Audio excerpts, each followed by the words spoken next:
物事を観察するときは目に頼りすぎちゃいけないよ。人は見たいものだけを見る癖がある。大事なのは自分を過信しないことだ。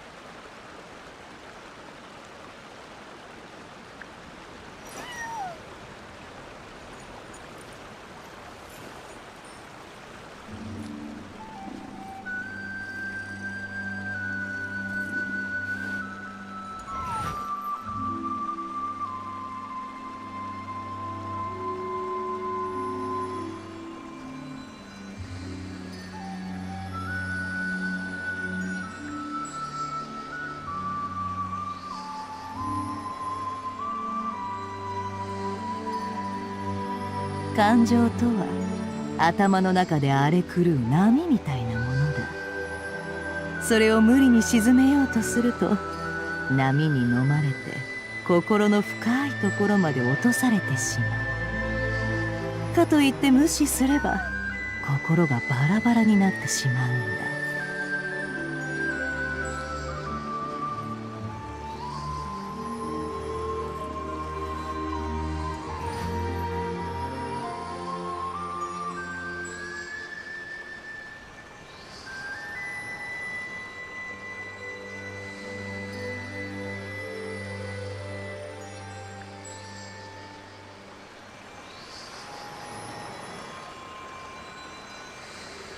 アシュルがなぜカウンターの上にいるかって？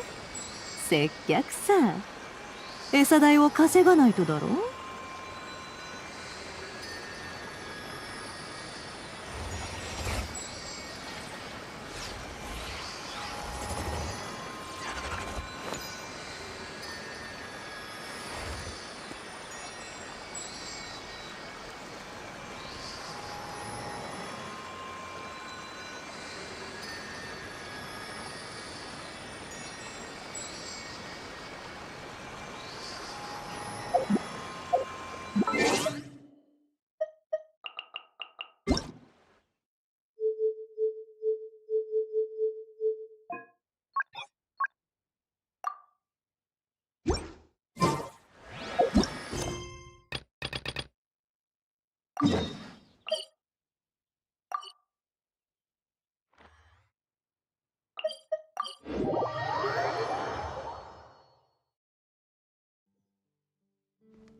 I'm serious.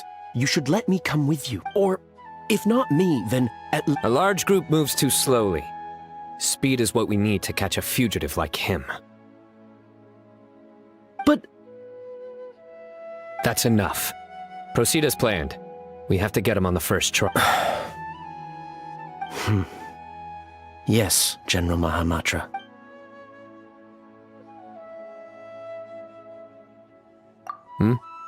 Nothing, Major. A scholar made a prohibited device and fled the academia with it. We're already in pursuit.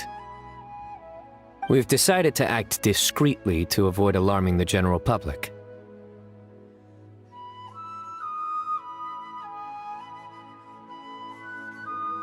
Affirmative. The plan is all set. Other Matra will prepare the trap, and I will go alone and drive him into it. He's cunning. He's already outwitted multiple Matra tracking him, and some... But he won't escape this time.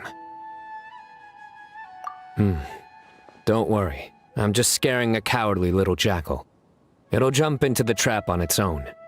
If it resists, then the sands will claim it. It's fine. I handle cases like this all the time. There won't be any surprises. Sorry. Inspiration eludes me for now. I'll be sure to tell you a good one once I get back.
been back to the academia in a while. It hasn't changed much, has it? Well, since we've got some time, want to go to the house of Dana? Paimon wants to do some reading!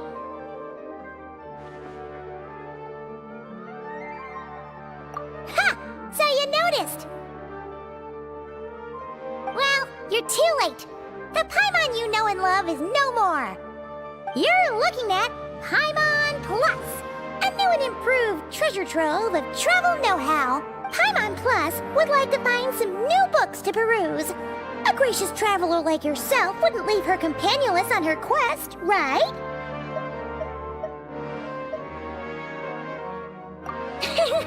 Come on, this way!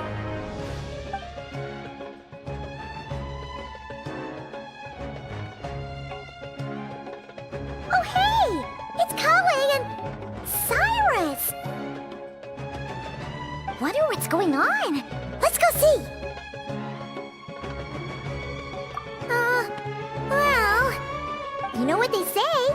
Learning is a lifelong quest. Which means there's always another chance to read a book. But you never know when the next chance to reunite with an old friend will come along.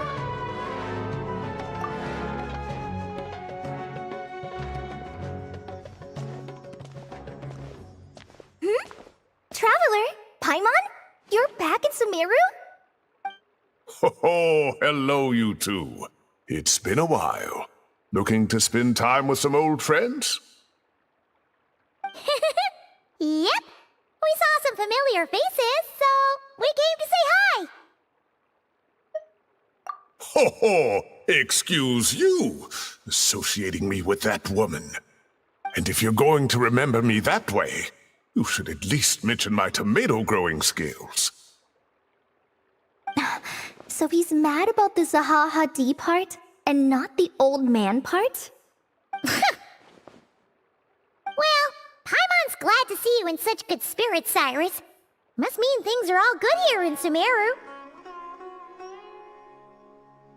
Ah, well, it's quite all right. I'm not the type to take offense at that kind of thing.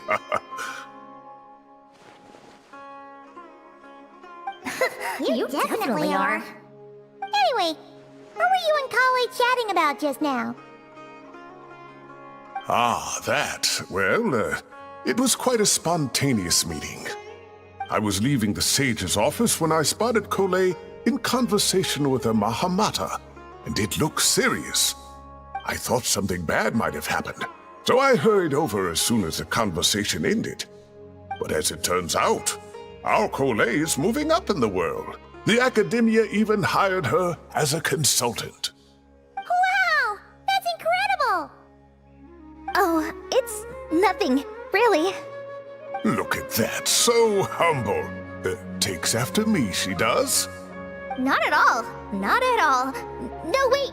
I didn't mean that to sound like I don't think you're humble, Mr. Cyrus, because of course you are. I just,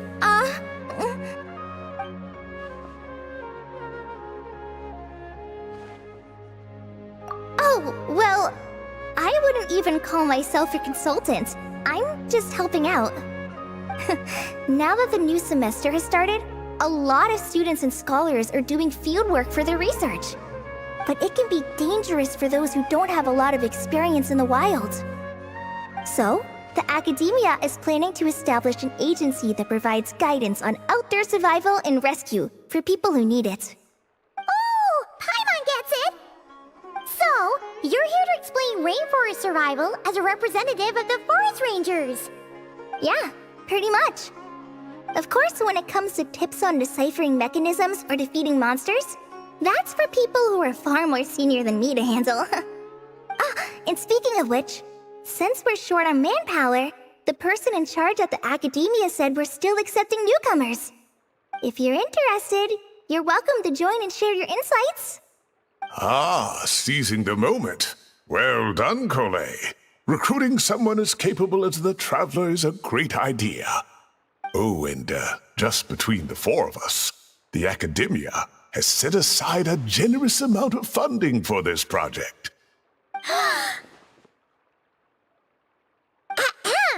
Well, since Kale's thrown her hat in the ring, we should help out too. What do you say, traveler? Great! We're all supposed to meet up in Aru Village later, so I guess we'll regroup there. I was kinda worried, since Master Tainari isn't around to help this time, but now I feel much better! Yeah! Even if you don't trust the Academia's eye for talent, you can trust ours for sure! And mine, of course. I have as good an eye for people as I do for tomatoes. Well, there you have it! Thanks, everyone. Oh, speaking of Tainari, how are things with him and the others? Good, thanks. All the forest rangers are doing great. Oh, but Master Tainari did mention that Sino and Sethos were heading to Gandharvaville. I'm not sure if it's for work or something else. Huh, knowing them, could just be to play some cards. I'm not sure. Apparently Sethos is bringing someone else with him too. But with my academia commitment, I didn't have time to ask for more details. Huh. Well, now Paimon's curious.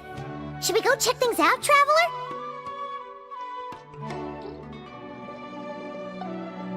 That's true, and I'm sure they've missed you. Now that is how it should be between friends. Getting together to play cards or enjoy a meal. Yet here I am, stuck with Nephis, who only ever calls to talk about research. Well, I won't delay your reunion any longer. Until next time. Goodbye, Mr. Cyrus. Take care. Alright, I should probably get going too. See you later, guys. Come find me in Aru Village when you're ready.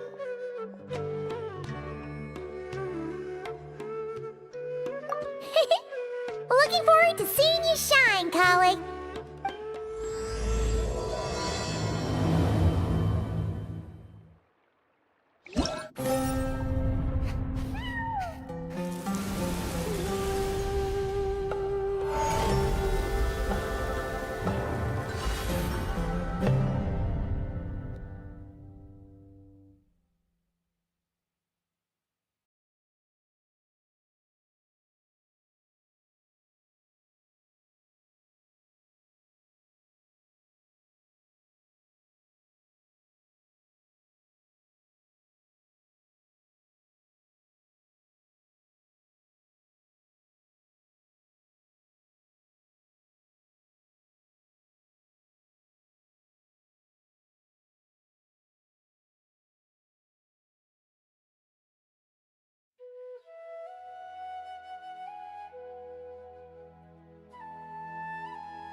Tainari's place.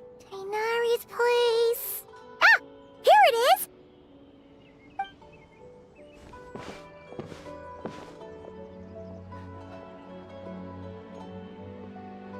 Sino! Sethos! Looks like the whole gang's here. Oh, and Layla's here too! But, oh, she doesn't look too good. Did something happen? Ah, Paimon, Traveler. It's good to see you. I'd welcome you like a proper host, but I'm a bit busy at the moment. Apologies. No need to look that worried. My observations indicate Miss Layla's condition has improved quite a bit. There's no danger to her mind. She's just fatigued and needs some rest. Excuse me for a moment while I blend some calming incense. I'll let you two explain the situation. All right.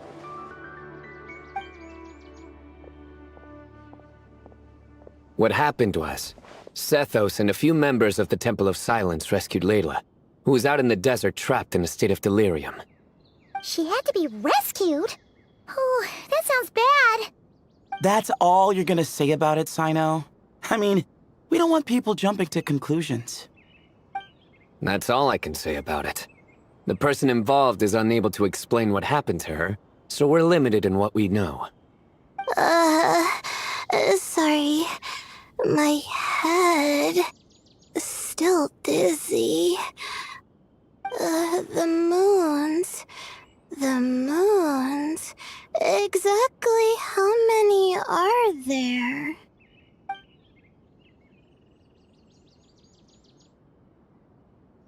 She's been repeating that phrase over and over again, but she can't seem to remember what happened to her. We tried a few things back at the Temple of Silence, but we couldn't recover her memories. Her symptoms are kind of similar to researchers in the Satyavada life state. So we brought her to Tainari to see if our veteran forest watcher had any other ideas. Tainari is pretty much our last option, so let's hope he can help. The good news is, even if restoring her memory is a no-go, we can help with the headache at least. Jur was in a similar state when we found him, delirious and mumbling to himself, but he's more or less back to normal now. Sorry, I should give you some context first, huh?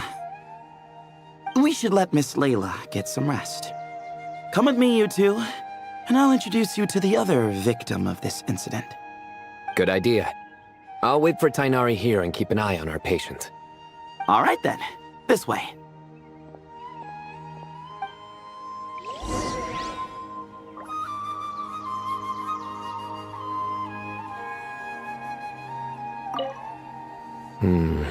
Something strange is going on.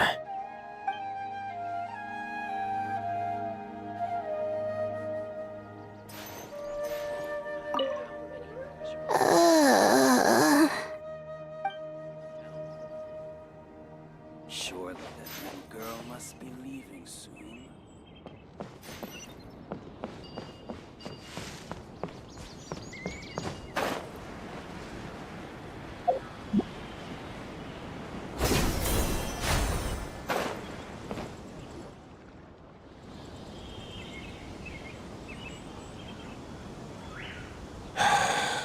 Who did the Ajalenok not offend?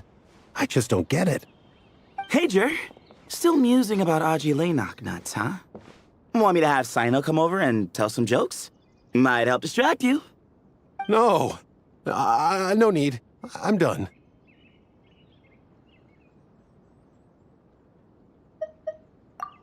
Don't encourage him. Well, sorry for interrupting the Aji Laynok talk, buddy. Next time, just say, Aji, hey, knock! Hold on. So, what's the deal with the Agilenok nuts? Other than the bad Sino jokes. We'll get to that. But first, introductions are in order. This is Jur, a member of the Temple of Silence. And you remember the Traveler, right, Jur? Of course. I'd never forget a participant in the Rite of Duels or the hero who saved Sumeru. Awesome. Could you go over what happened to you one more time, Jur? Our valiant hero is gonna help us get to the bottom of this. Might as well join since you're here, am I right? Just hear him out. You're gonna want to uncover this mystery once you do. I bet on it. Well, I was on an expedition in the desert not too long ago, when I got caught in some quicksand.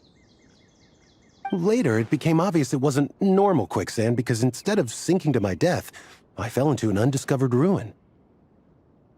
In my panic, arms and legs flailing about.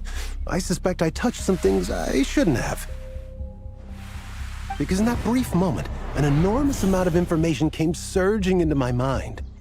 I would hesitate to even call it knowledge, because my brain had no capacity to process the information. To use an analogy, it would be like trying to stuff thousands of Agelenok nuts into a small water skin without it bursting.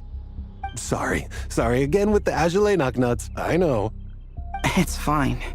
We're getting to that part of the story anyway. True. Well, just as I was on the verge of madness, a single phrase broke through the storm of thoughts in my head. It was a man's voice saying, "Don't eat Agelenok nuts." What?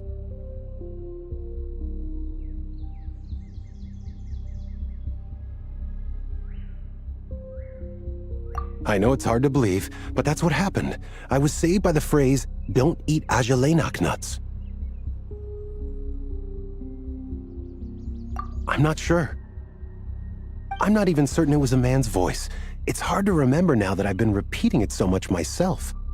Anyway, the good news is I no longer feel like my head is going to explode.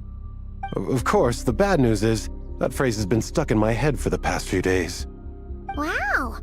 But doesn't it have the opposite effect? Like, the more you say don't eat it, the more you want to eat it? Yes, that's exactly right. Whoever the voice belongs to, I don't know what his deal is with those nuts. Well, the world's a big place. There's bound to be people who don't like sweet stuff. I suppose. Strangely enough, I'm starting to think the voice belonged not to a man, but a cat. A cat? How? That's the question, isn't it? What would a cat be doing in an abandoned ruin like that? Just as my mind was reaching its breaking point, I could have sworn I heard the sound of a cat guiding me to exit. But when I came to, all I saw was endless desert, and Sethos shaking me in a desperate attempt to wake me up. I'll admit, it was pretty terrifying seeing you like that. Staring off into space and mumbling about Agelenok nuts. You sure don't sound terrified. Sorry. It's not that I don't care. It's just kind of hard for rambling about Agelenok nuts to sound menacing. Now, what Layla was saying, on the other hand, that is much creepier. Exactly. The unknown is what breeds fear. Agelenok nuts are familiar. But the moon suspended above us at night? That's about as foreign as it gets. Well, we don't know that for sure. There could be a whole other world inside an Agelenok nut, with a moon of its own. Huh. I guess? Agelenok nuts are not to be underestimated. Right, yeah, of course. Won't catch me disparaging the mighty Agelenok nut. No, sir. Huh. So, a similar thing happened to Layla then? Yeah, I think so. I was in a hurry to rescue Jur, so I put a marker on the incident site so we could go back and investigate. When his condition stabilized, we doubled back around to check and...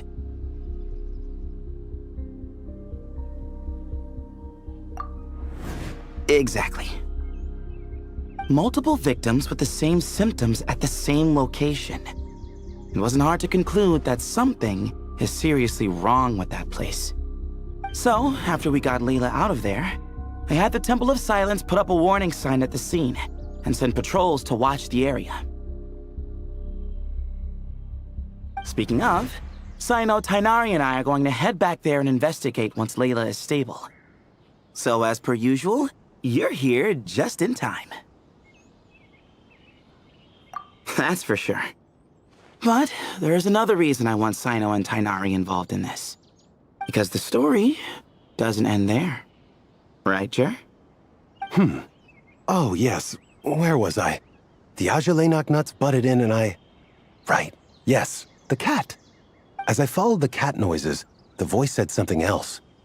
So, there are those from Tula who still endure. I thought that was strange, of course, because, well, was the voice referring to me? Records of my ancestry are rather sparse, so I'm not sure if my bloodline even traces back to that place.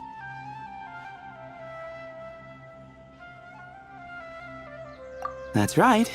The Temple of Silence's place of origin. And the home of Tainari's people. Plus, Harmonubis, who Sino and I both share a connection to, was one of the city's founders. As the temple's current leader, if something strange happens in the desert, it's my job to get to the bottom of it. But it turns out, a lot of people have a horse in this race, and I'm not leaving any of them out.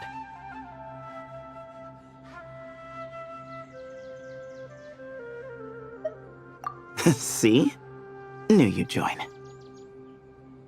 But yeah, that's all we know about Jur's situation. Tainari should be done on his end.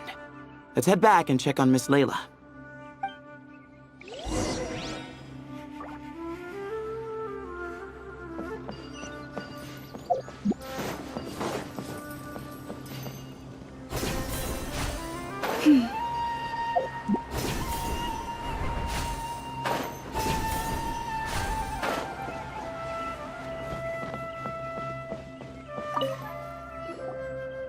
How are you feeling? But don't speak if it's too taxing. It's fine. I'm much better now, thanks. I feel like I haven't slept in 2 days, so pretty much back to normal. Whoa. That's your normal?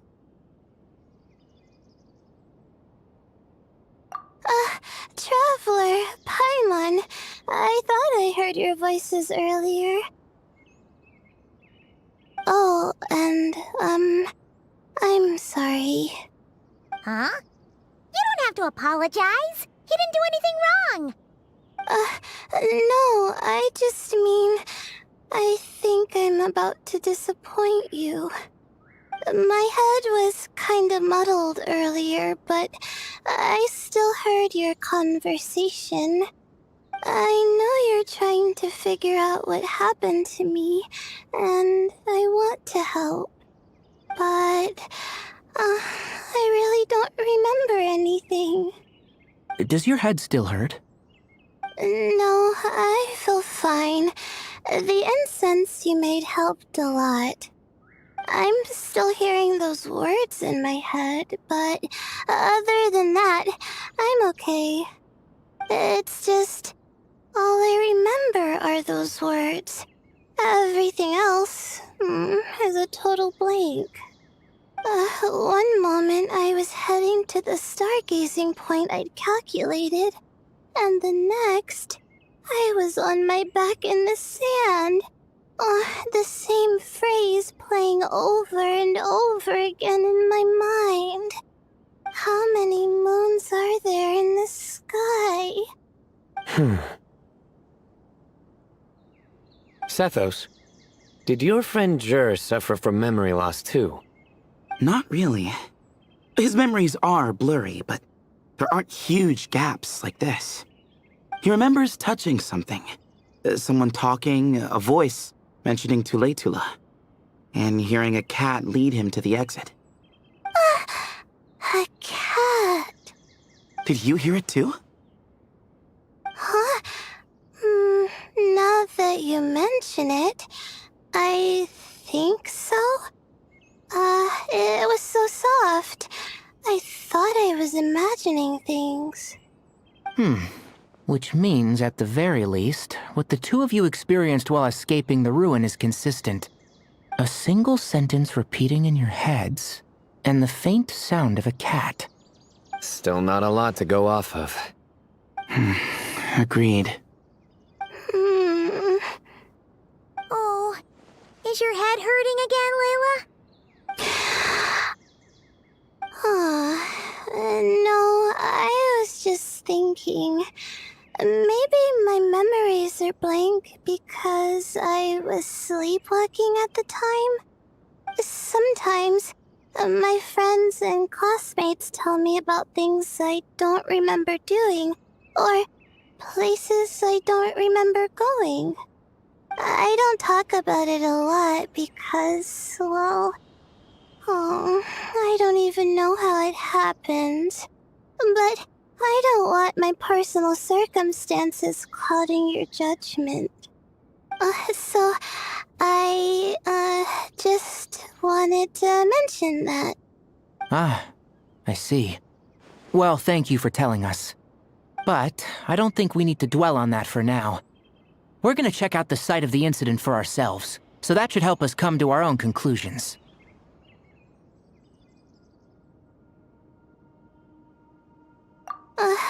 Okay. Then could I come too? Oh, I have to know what happened to me back there. Sure, but on one condition. You need to be in tip-top shape before we head out. If your condition isn't stable enough before then, I'll have to figure out something else. Of course. No problem. Well, I'm more concerned about Tainari. You sure you'll be alright in the desert? You say that like I'll evaporate on first contact with sand or something. Call it curiosity. If this concerns my ancestors, I want to figure out what's going on. Anyway, as long as I take things slow when the sun's out, I should be fine with the right preparation. Besides, it's a good idea to have a doctor on hand in case of emergencies. So long as our doctor doesn't become the emergency. Well, if that happens, I suppose I'll just have to rely on the kindness of my entourage to haul me back home. All right, well, that all sounds good to me. Let's meet in 2 days like we agreed. Jer and I are gonna head back to the Temple of Silence to do some research in the meantime. See you in a couple days. Sounds good.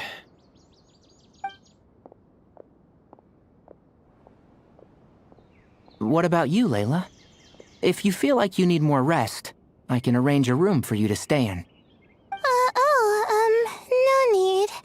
I've asked enough of you as it is. Besides, I feel a lot better. I should make it back to my dorm, no problem. You sure? Don't push it too hard, or you might end up sleepwalking along the way.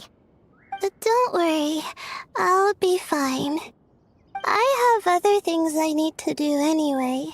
Like letting my advisor and classmates know that I'm fine, adjusting my stargazing schedule, things like that. If I don't get it all done, I doubt I'll be able to sit still, let alone stay here and get some rest. I'm not so sure that's...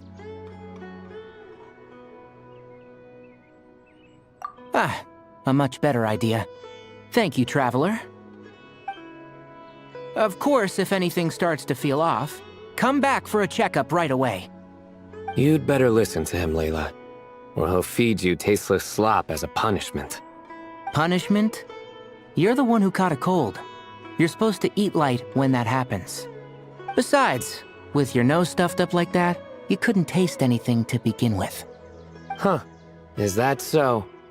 And here I thought it was an in-taste-to-know issue. Should have seen that coming. You're off the clock, so now it's time for puns, huh? Oh, brother, not this again. Don't worry, Paimon. I understand. If you want me to stop, then Then? you'll have to call a plumber. Tell them someone's gotta pipe down.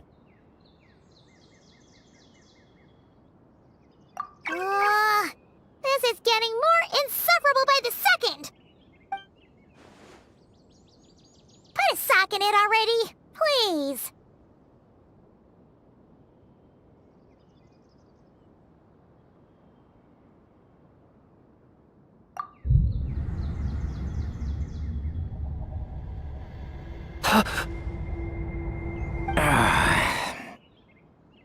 Paimon's done with this game. You win, okay? Let's just get out of here. Please! All right, you stay safe. I'll try to stay sane.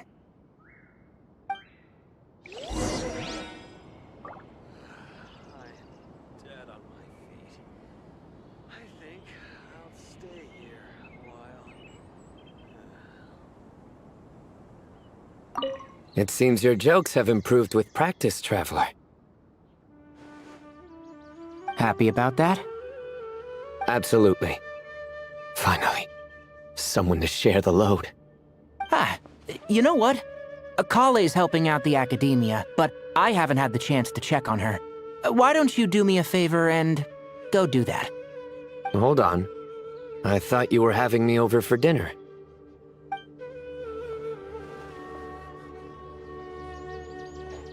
Surely.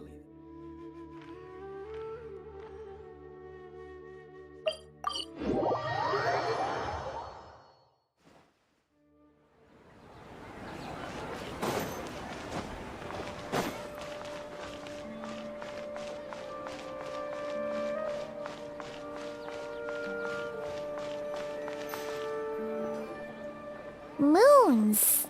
Azulenak nuts. Moons. Azulenak nuts. Are the moons going nuts?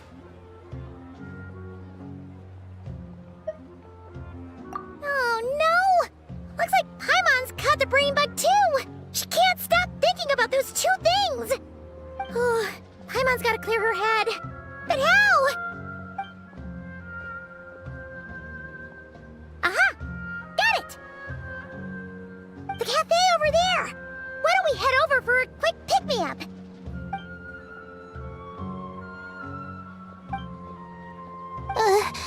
Sorry. I feel kinda tired all of a sudden. Wait! Is it because of all Paimon's muttering just now? Oh, sorry. The coffee will be Paimon's treat, okay? Hey! You make it sound like Paimon's stingy or something! Huh. Well, she'll just have to show you her true colors. Yeah! Starting now! You sit tight and take care of Layla, Traveler. Paimon's gonna get us some snacks and coffee. Be right back. Don't go anywhere in the meantime.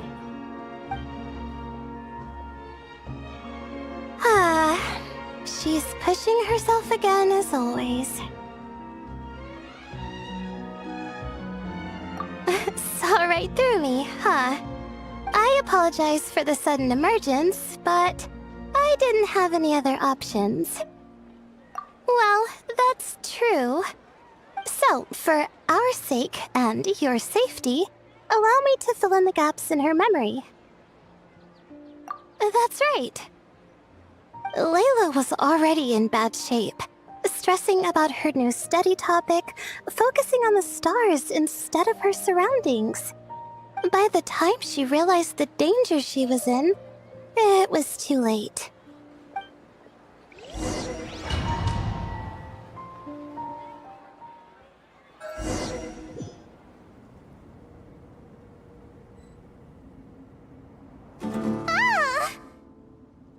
Quicksand near the ideal viewing spot?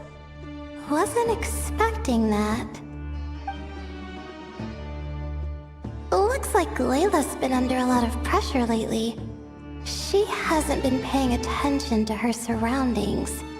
But why would quicksand lead to a place like this? Well, all in all, looks like a common desert ruin. Guess there's nothing to do but try to find a way out. Oh, Layla, what have you gotten yourself into this time?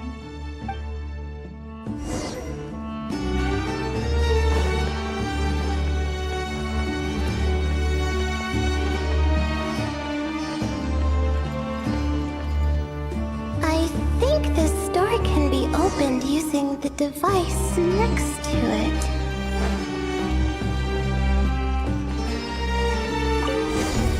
Just like I thought. Ugh, what was that? My head. It hurts. Is Layla waking up? No, that's not it.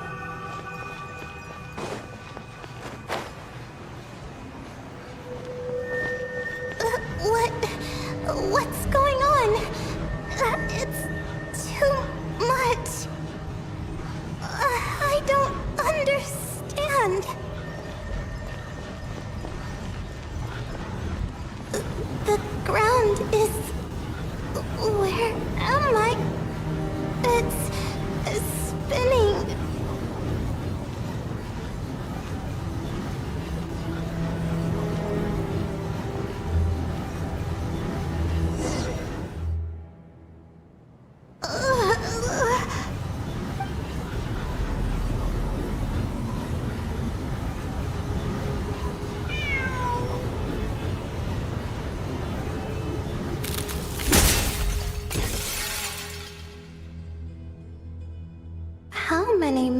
are there in the sky?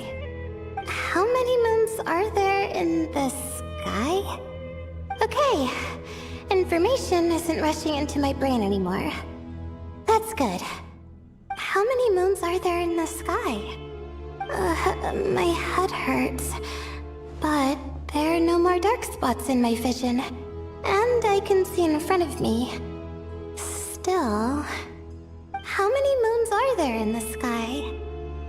What's going on? The same thought keeps popping into my head. What does it mean? How many moons are there in the sky? Isn't there just one? A cat? I think there was one earlier, too.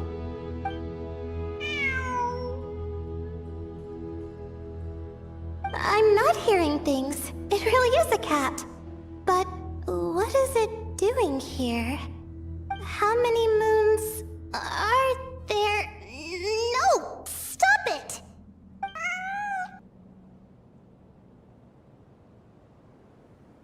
Does it want me to follow its cries?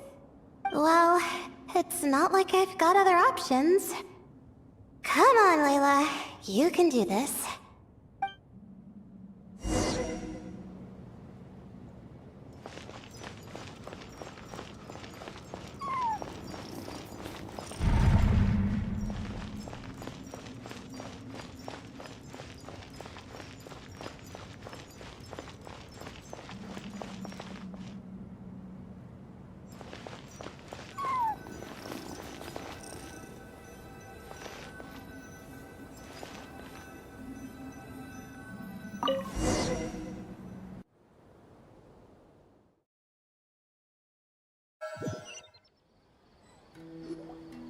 And so, I followed the cat's cries to find my way out. It was quite a kind creature. It didn't even leave until the other Mies started to wake up.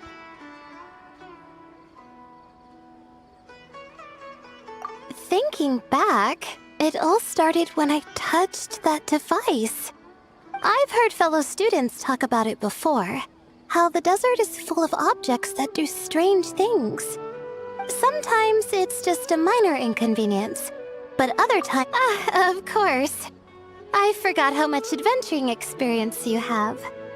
Still, carrying an umbrella doesn't mean you can't get soaked, so just... be careful. And stay away from unknown... No need to thank me. You and Layla are about to head into dangerous territory together. You need to be safe so she can be safe. Well, I think that about sums it up. And just in time. Your coffee's here. Traveler? A little help over here?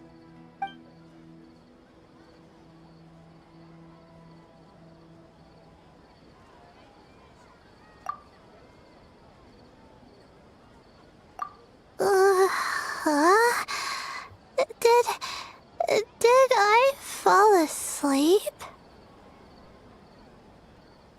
Wow! Paimon didn't even know she had such an impressive skill! Ha! Does that mean since Paimon bought this coffee, it would just make you sleepier? A beverage that puts people to sleep. Better saved for work hours, I think. What? So you can nap on the job? Who does that? Huh? Oh.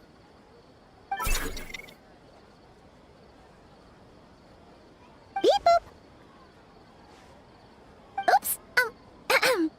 Oh, hey them! Kave! Nice to see you! Oh, and you too, Marak!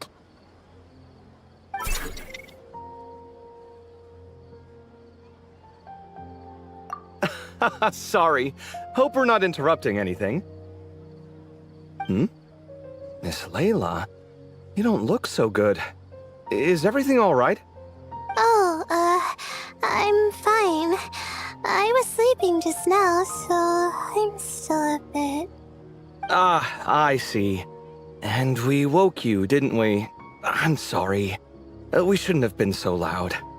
No, you didn't. I didn't mean it like that. Sorry.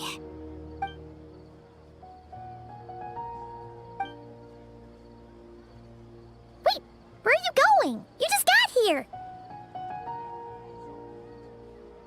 I'm going to do what I came here to do. Which is? Buy coffee beans?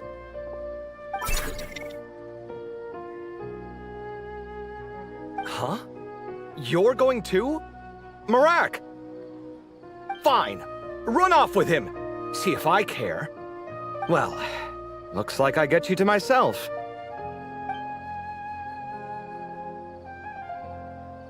It's been a while, hasn't it? How have you been? So, a busy life of adventuring for you, and a busy life of academics for Miss Layla, is that right? Oh, is something wrong? Ah, the desert's not always the friendliest place, that's for sure. And from the look on your faces, I'm guessing this problem's not resolved? Don't force yourself to talk about it, of course. But I've worked on several projects in the desert before, so if there's anything I can do to help, just say the word. No, I don't have anything to hide. It's just complicated, so explaining might take time. Ah, well, lucky for us, I've got that in spades. Yes, you have been quite sedentary recently. Excuse me? I've been going about work as normal, thank you. And, might I add, you do way less work than me. I do the amount of work that is required of me. Ah, yes, you and your stellar work ethic. The stuff of legends.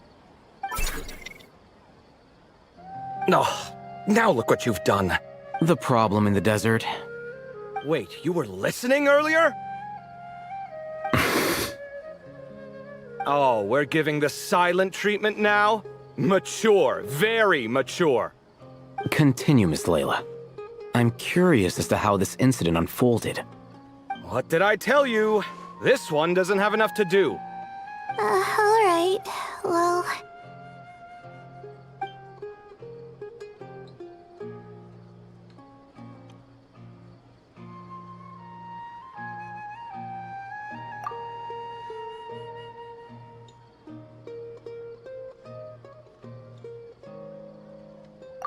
Could you still use some extra hands on this investigation team of yours?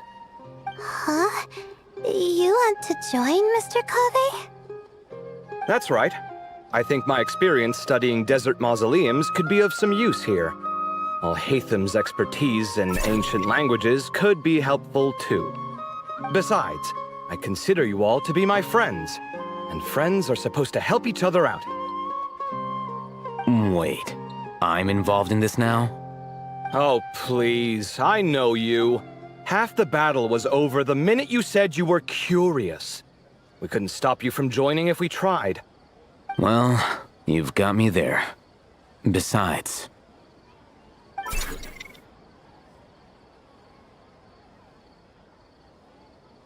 this suitcase of yours has been jumping at the chance to volunteer for a while now. I imagine... You imagine? mechanical life forms might also feel homesick from time to time. Huh. Now that you mention it, Marak's core was a component sourced from the desert. That could prove useful. You're sure you want to come with us? It could be dangerous. Oh, I'm sure. All the more reason to recruit as much help as possible. It's important to count on friends at times like these. Our pleasure. It's a plan, then.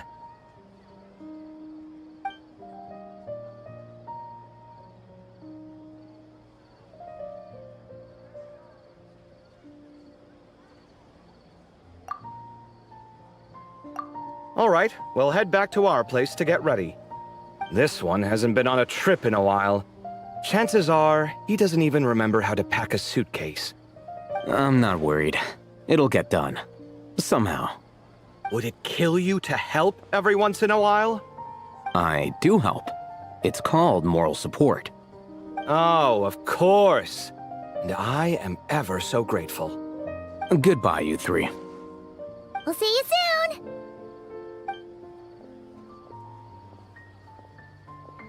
Oh, and Kaveh, your coffee beans!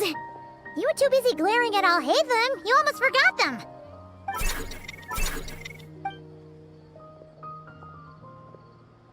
Well, we're pretty close to the academia now. I should be fine from here. Thanks for the coffee, Paimon. I feel much better now.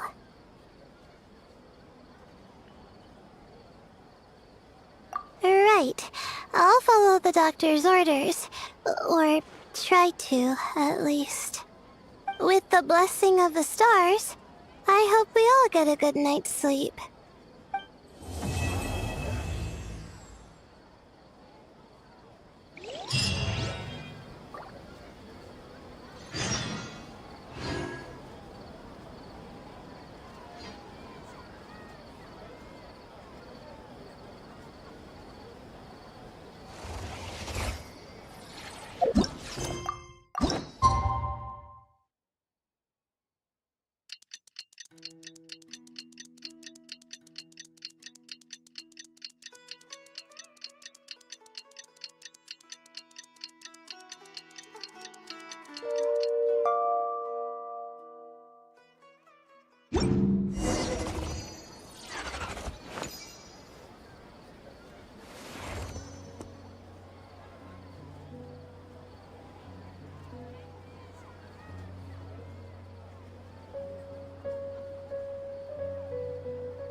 A déjà vu I could have done without.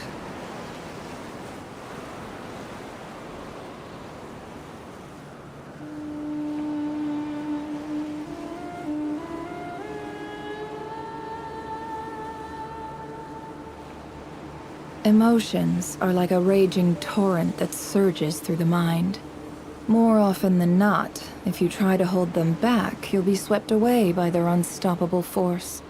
And if you try to ignore them entirely, you'll end up tearing yourself to pieces.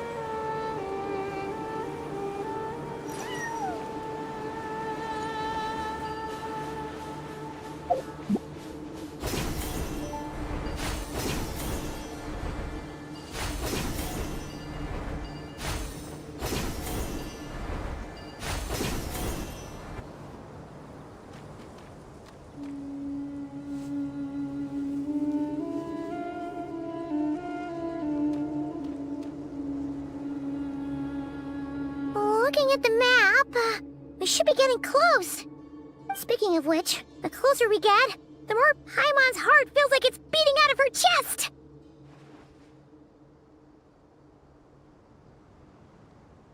Excitement! Yeah, sure, that's it. Oh look, it's Tainari and the others. Everyone's here bright and early. Yeah, the desert's a pretty harsh environment. Better to travel at night and beat the heat. Hey everyone, we're here! Ah, right on time.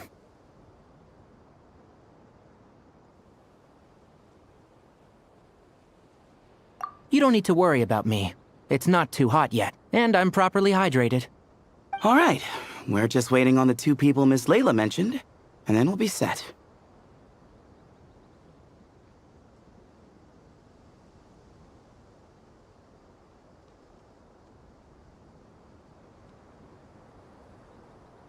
He's staying behind. If we don't make it back after a certain time, he'll be in charge of rescue operations. You can count on me. Nice! You thought of everything! Oh, and Cyrus said he'll be in Aru Village, so he's also available if we need help. Haha! Amazing! Having people to watch your back is making Paimon a lot less nervous.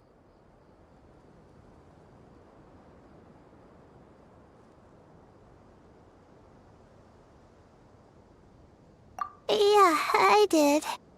After hearing about what happened, my advisor gave me some time off to rest. So, my studies are on hold for now. Then, does your advisor know you're back in the desert to investigate? Yes, but I was only allowed to come after I mentioned that General Mahamatra would be there too. Quite the reputation you've got there, Sino. Something wrong? You haven't said a word this whole time. Are you in a bad mood or something? No. Being skilled with words also means being a good listener. I'm just reflecting on what you're saying. Oh, Hatham! Kaveh! Ha! Over here! Darn it. I was just setting up a brilliant... Yeah. I'm sure you'll find another chance. The important thing is, our scribe and our renowned architect are here at last. High praise. But wait, why am I renowned and not him? He's just as famous as Sino, Dia, or Nilu. That just means your level of fame is even greater. How could a lowly scribe hold a candle to you? Lowly scribe? Please. All those strings you pulled to get those new books from the House of Dana? What do you call that? Borrowing. Anyone with an employee ID can do it. Uh-huh, yeah. The House of Dana bends over backwards for just anyone, does it?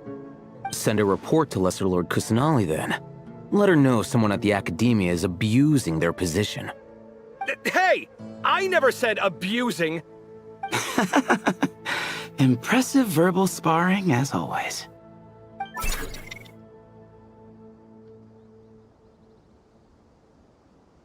Oh, hello to you too, Marak. Well, looks like your assistant is raring to go, Kaveh.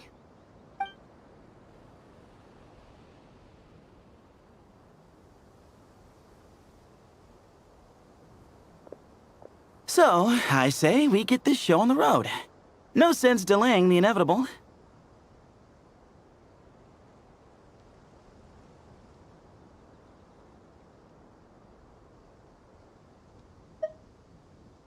No need. We're in this together, remember? Sure. This is the entrance, yeah? Yes. Perfect. Then, if we're all set, let's get moving.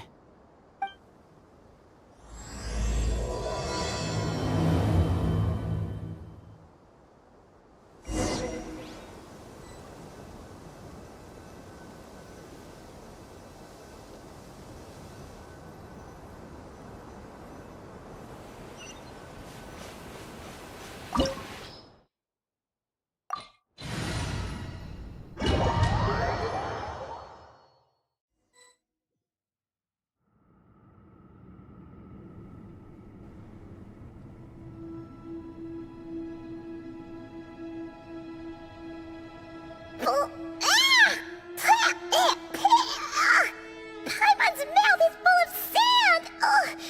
So that's what falling into quicksand feels like? If this was quicksand, we would have struggled to breathe. No. I think this was regular sand, and we didn't sink into it. We fell through it. Into this place. Agreed. In other words, sounds like a you problem, Paimon. Ha ha, very funny. No, wait, Paimon's the only one. Ha! See? What? I'm the only one with sand in my shoes? Yeah, right.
Whoa! There are monsters here?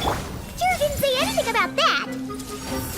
Probably means he didn't run into any. Because we're just unlucky. Not the best sign of what's to come. He'll be fine. Let's just use up all our bad luck and we'll be golden.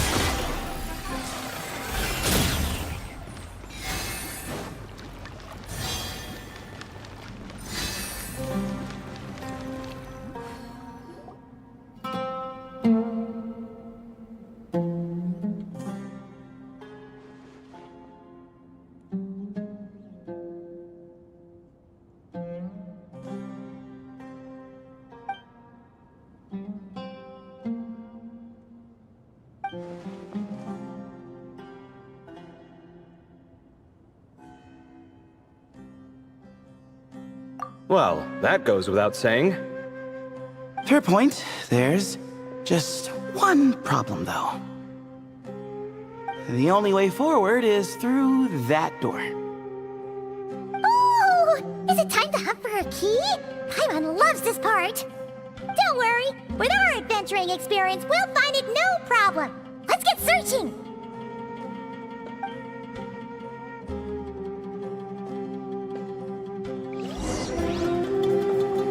Marak, wait!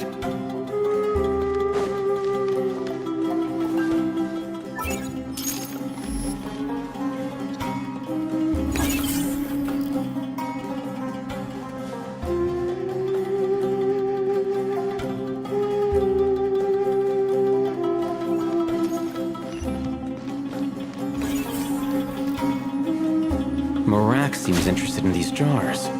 Go smash that. Ah, well, we would hate for you to have to...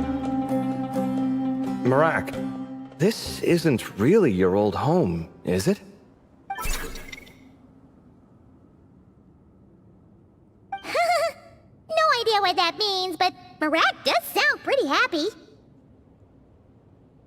So, mechanical life forms do have the capacity to miss home. A novel discovery. Well, with Marak leading the way, we should be safe, right?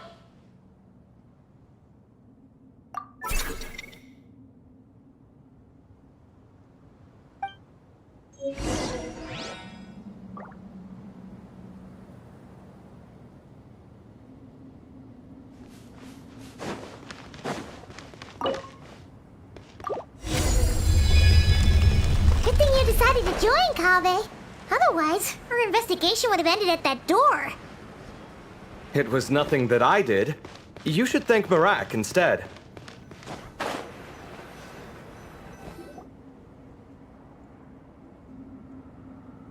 Hold on. At this rate, Paimon's gonna lose her title as best guide to a mechanical suitcase.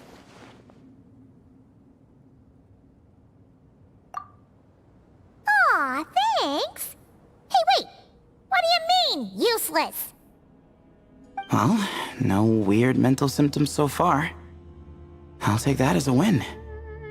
That said...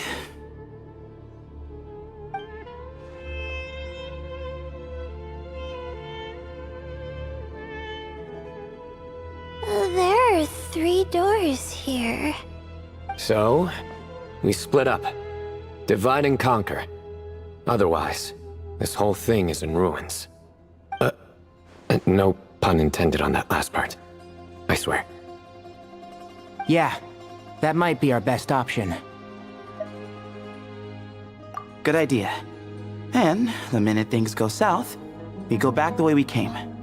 Ooh, this is getting exciting!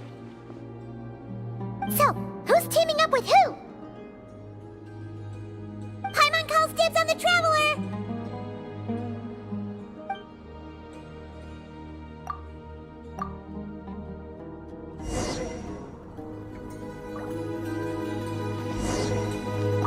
Oh, this takes me back. Last time we were in the desert together, the two of you came all the way out here to gang up on me. Oh?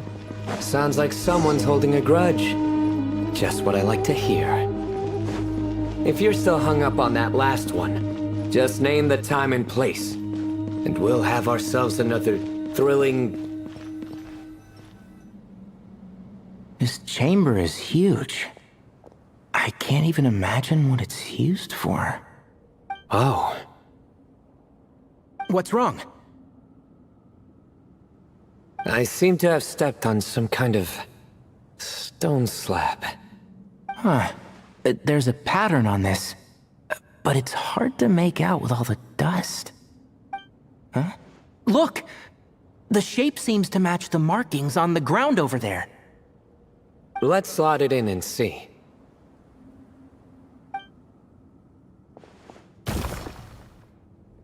And we have a match. Looks like we need to find the other 3 broken slabs. Let's search the area, but be careful where you step.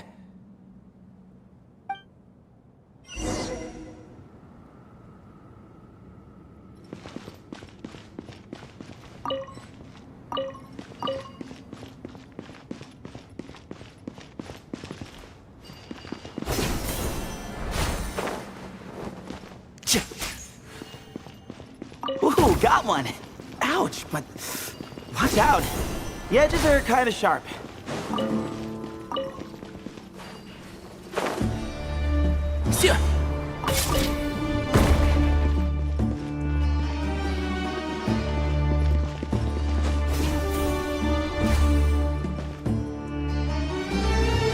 I've got the 3rd piece.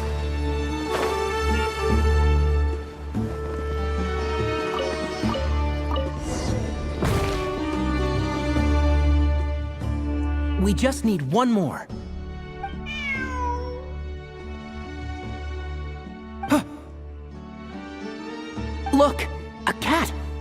Could it be the same one Jer mentioned? I don't think we need to worry about startling him. He doesn't seem afraid of people. Yeah. If anything, it seems like he wants us to follow.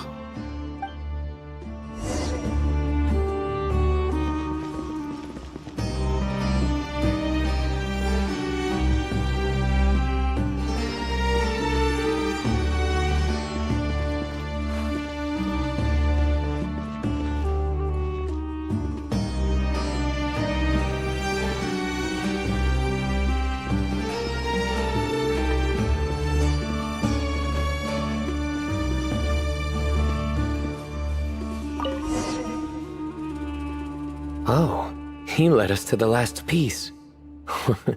Who's a good kitty? I never thought I'd hear you say something like that. You've clearly never heard how the professor talks to his tomatoes, then.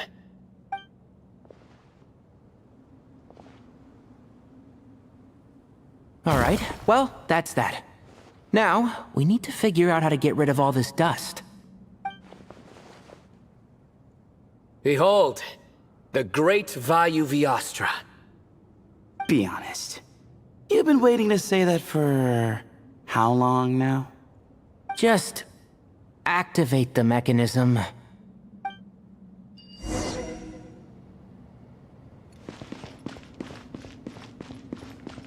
Keep up.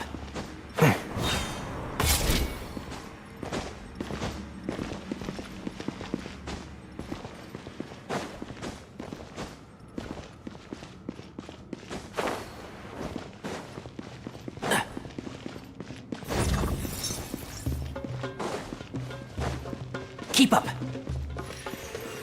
Sir.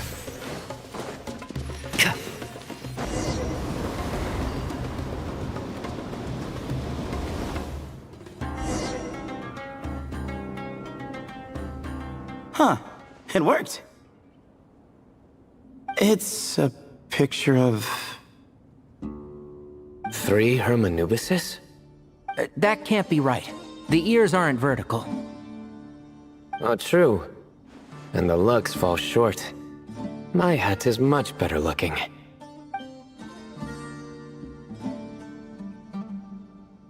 goat, an ibis, and a crocodile. Oh, wow. Our botanist knows more than just plants. Riveting observation. I was just thinking. These three figures look a lot like the 7 pillars of King Deshret. That's right. These are our colleagues. Our what now? You sure about that? Just kidding. But what I meant by that is, these were Hermanubis' colleagues back then. The middle one is the Goat King Hereshef, Minister of Ministers, the god Amun's most trusted chancellor. Records say he was the deputy king of the Desert Sands, chief among the 7 pillars. Someone even more impressive than Hermanubis? I wonder if that ever got his goat. Sorry, couldn't resist.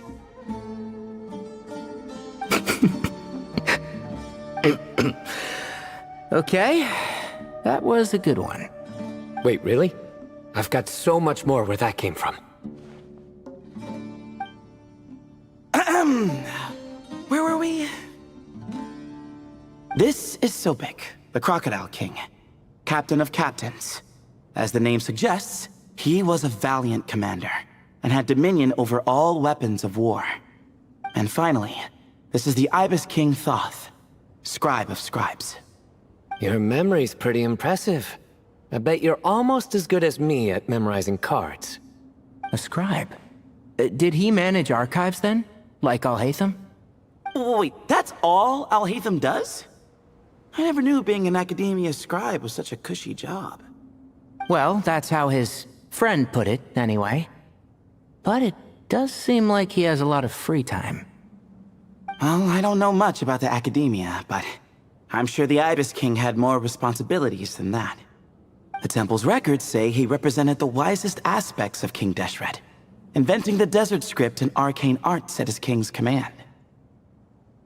He must have been quite the impressive man, then.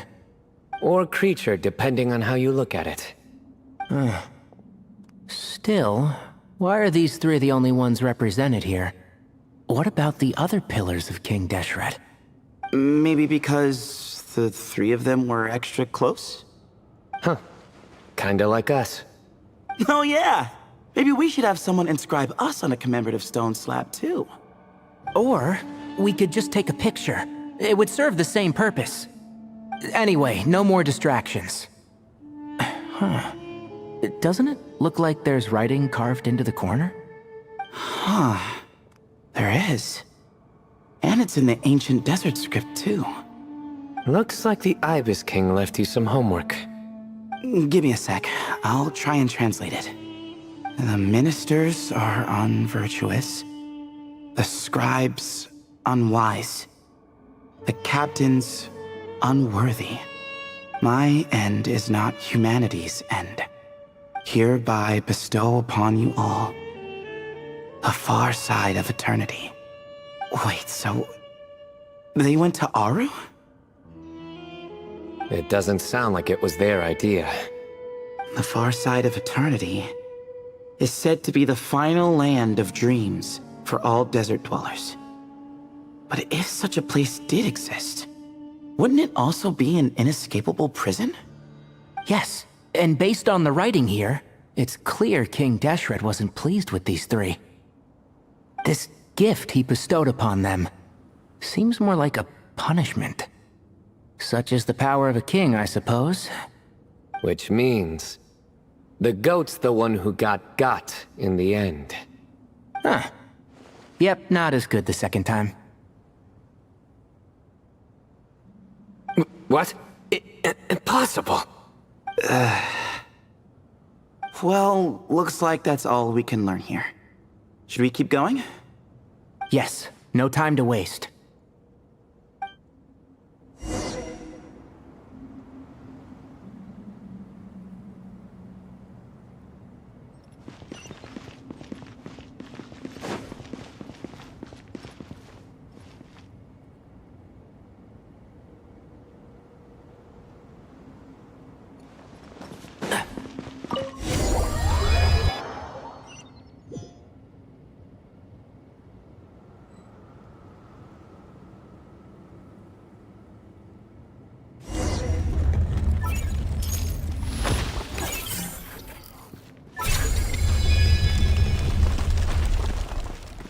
Jeez, who knew a suitcase could be so fast? Marak is nothing like this when it comes to housework. Hey, wait up! A scout's job is to take the lead. Just let Marak figure it out. Easy for you to say. I'll be the one doing the repairs if something happens. Why don't you go scout ahead then? When I think of a comeback, I'll let you know. No rush.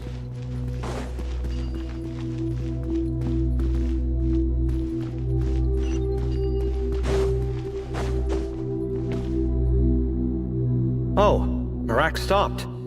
What is it? Found something? Looks like something covered in sand. Let's get it out then. Come on. Oh, it's a stone slab. Good job, Marak.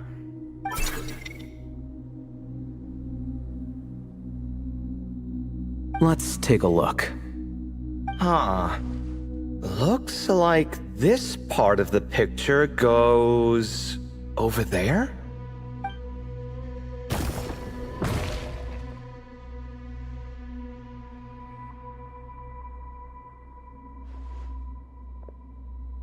In that case, there must be other pieces.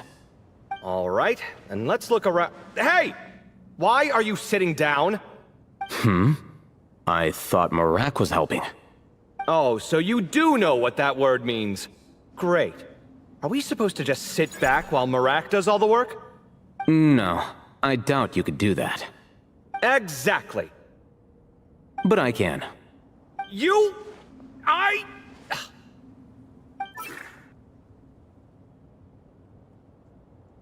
See? It's all coming back to me. How insufferable it is to work with this no-good, do-nothing... We could be more efficient, I agree. I'll work on this piece. You take care of the rest.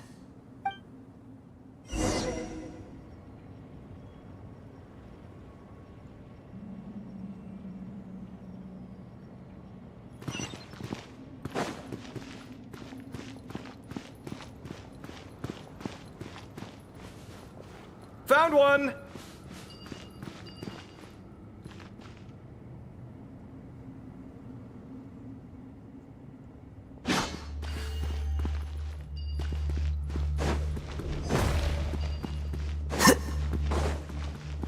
Good teamwork.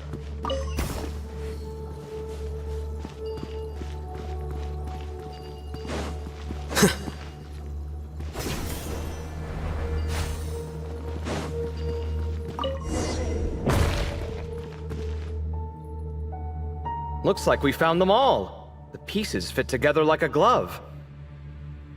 But we can't see what's on them. Turn around. Huh? Look. Oh, I've seen this before. It can create strong winds. Just what we need to clean off the slab. Come on, let's... Hey! Don't worry about me. If I sit here, I won't be in the way. Oh, you don't want to be in the way? Then sit right in front, so the device can blow you straight back to Sumeru City.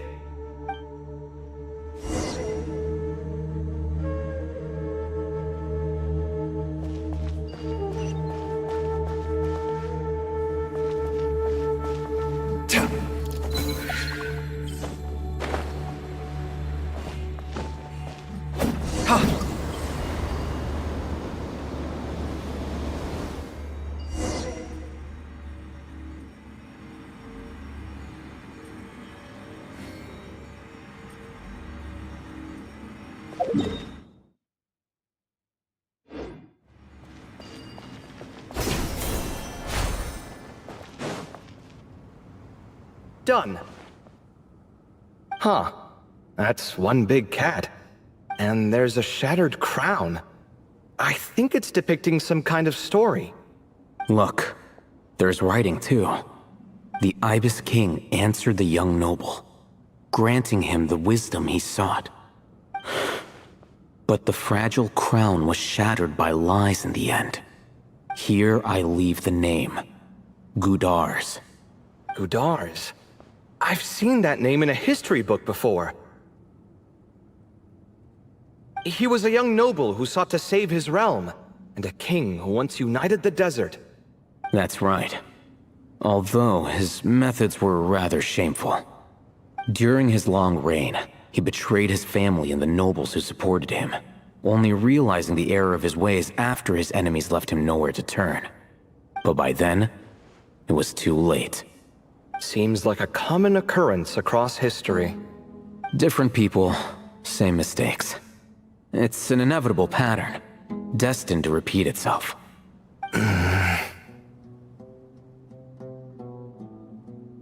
The writing mentions the Ibis King, but a cat is depicted here. Does that mean... So far, what's depicted on the slab seems true to history. In which case, this cat is either a proxy for the Ibis King or a manifestation of said king himself. Exaggeration is a common method ancient records use to highlight a being of higher status. And as we know, Layla and Jur both heard the sound of a cat while escaping the ruin. You're saying the Ibis King, one of the legendary 7 pillars of King Deshret, is here, still helping those in need? I'm saying we can't rule it out.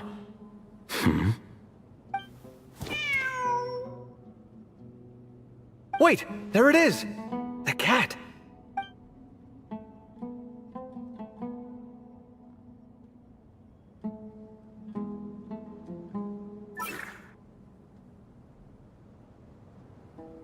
Ah! Marak went after him! The cat's showing us the way forward. Come, let's follow. Okay.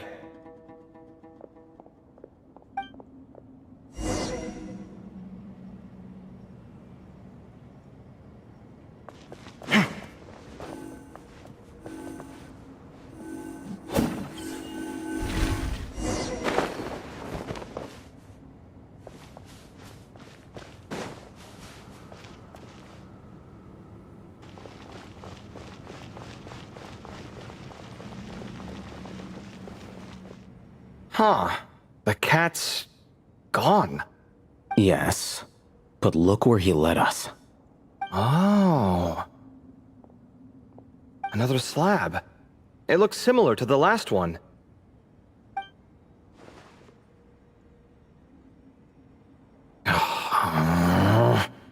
Oh, by all means, take your sweet time. Wouldn't want you to overexert yourself.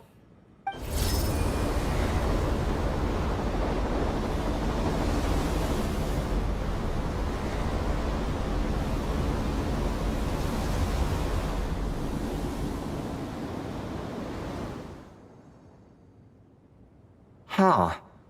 The scene depicted here... Seems to be a different tale. The Ibis King answered the Jinn-blooded dancing girl, granting her the wisdom she sought. But enemies plotted to kill her close kin. Snake venom was her self-chosen end. Here I leave the name. Makaira. The Temptress of Woe? You've heard of her? Of course. I don't just sit around doodling all day. She's mentioned in tons of papers about the desert. As I recall, she was given as a gift to the tyrant king of Gurabad, and later seized the opportunity to kill him. After getting her vengeance, she reigned as queen for many years, until her enemies attempted a coup, and she took her own life. That's more or less the version I've read as well. It seems this queen also had dealings with the Ibis King. Yeah, I'm starting to find this whole granting wisdom business a bit concerning. I mean, considering how Gudars and Makaira ended up, it might not have been a good thing. But, at the same time, if the cat guiding us is linked to the Ibis King, then he doesn't seem like a villain either. People are complicated. And the same is true of the servants of the gods, no matter their wisdom or power. Let's reserve judgment for now, and keep moving.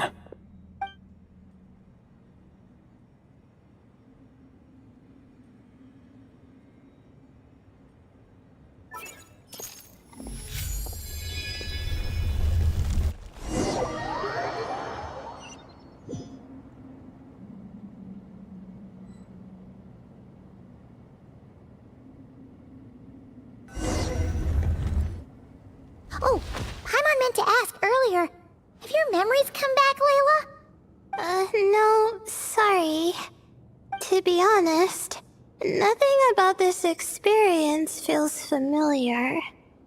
Besides, my focus is the stars, so I don't spend a lot of time exploring ancient ruins.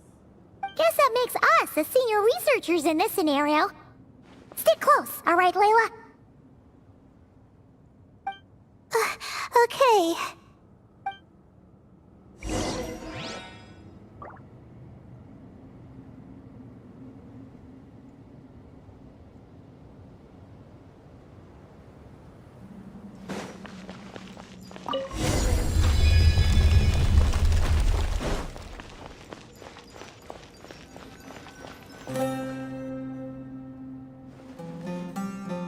Wow.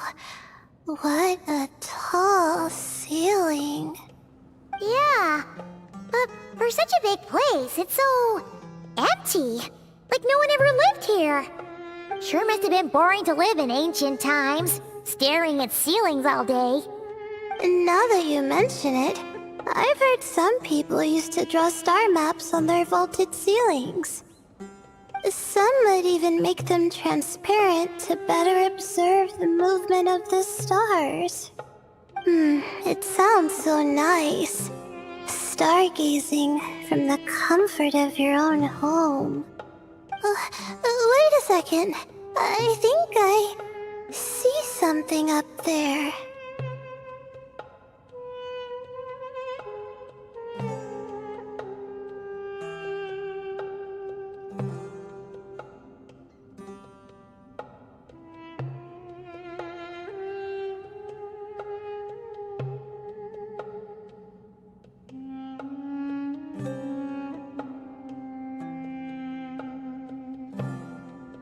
Huh? How is Paimon supposed to do that? Oh, right. Flying. Duh. Alright. Sit tight, everyone. Adventurer Paimon will be right back.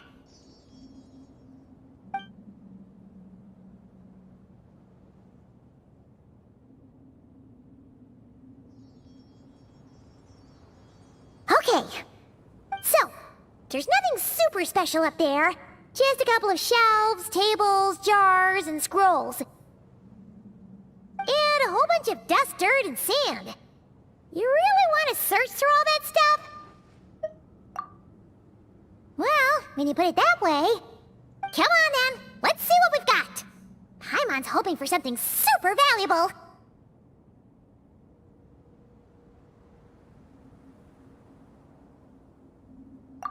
Thanks. I'll stick close.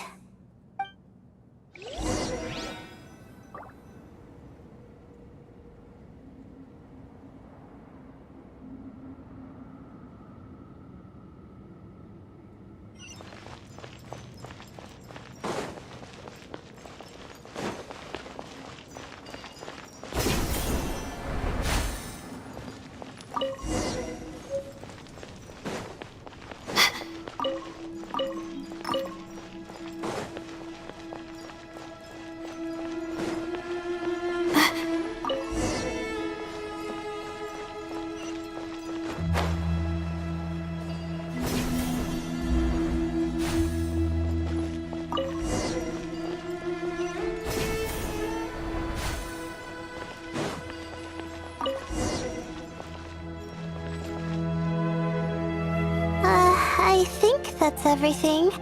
Most of the documents are in the ancient desert script, except these ones. These seem old as well, but the handwriting makes them stand out. Right! Let's arrange them in chronological order before we read through.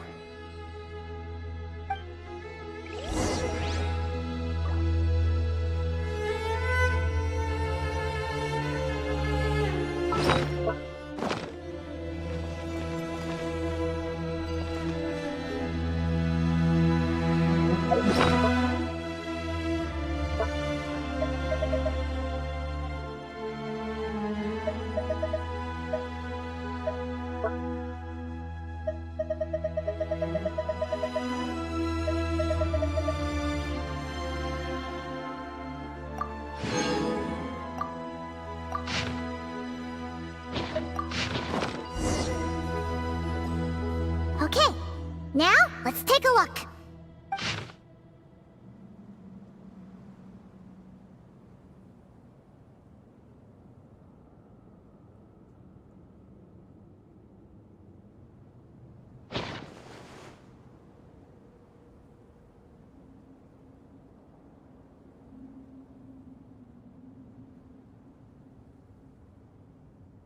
Maybe this person fell in by accident, like Mr. Jur and me.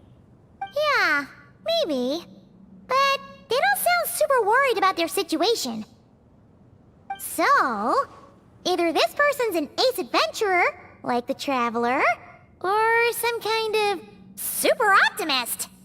An optimist, huh? That's right! You're detailed and passionate. Great qualities for an adventuring buddy. This optimist seems super obsessed with exploring every corner of this place. That could have gotten them in big trouble for all we know. Well, I appreciate the compliment. It's almost magical how words like that can make you feel like you can do anything. I only wish that magic could last a little longer. Until I figure out my new study topic, at least.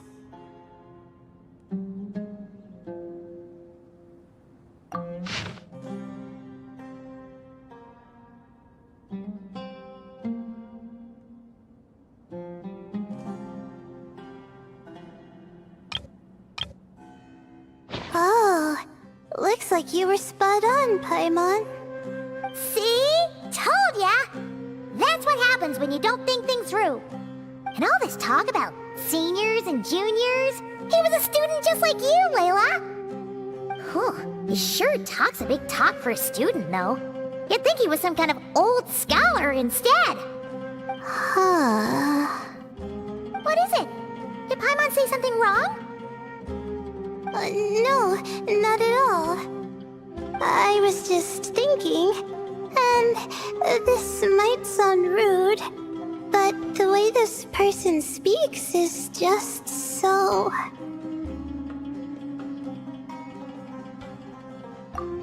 you noticed too. I mean, it's good that he helped treat his companion's wound, but it didn't seem like it was out of kindness. More like he was looking out for his own self-interest, or thought he could get something out of it. I don't know. Maybe I'm reading too much into it. Yeah. If you're both in this dangerous situation together, wouldn't you mention them at least once? If it were Paimon, she would write down the name of every single person she was with. No one would be able to get away.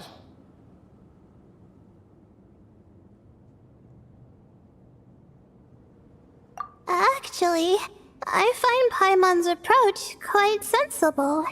It makes sense from a safety perspective, too. That way, if anyone came to the rescue, the notes would be able to tell them everything they needed to know. Whoa! That's genius-level thinking! Well, I learned that from Madame Farazan, actually. I'm not speaking from personal experience or anything. Oh, no! I'm just a student. It's fine! You taught us something, so you're our teacher! Simple as that! Anyway, from the looks of things, the student who left these notes behind was pretty weird. Let's keep reading.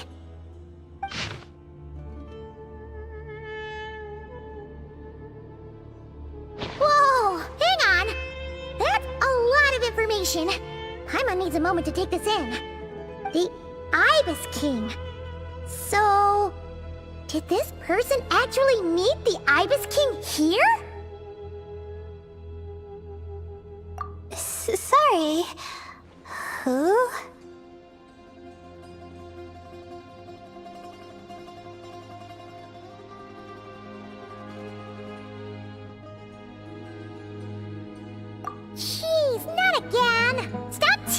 traveler.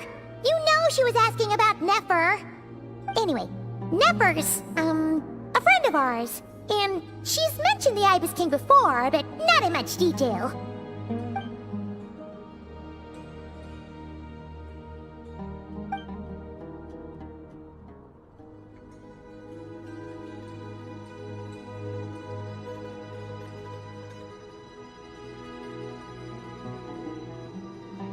Oh, I see.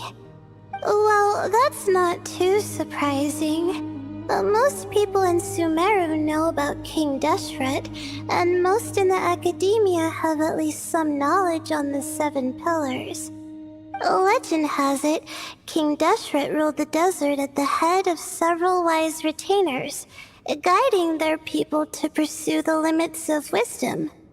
He also left behind treasures for future generations, which continue to be relevant in nearly every research discipline. Now, this message indicates this student and his senior were rescued by the Ibis King. But to think it's possible to meet him in a place like this... We don't know when these notes were written, but didn't the Seven Pillars disappear a long time ago? Yeah, the notes made it sound like his powers were restricted. Also, the mention of this form? What is that supposed to mean? I'm not sure. Let's keep reading.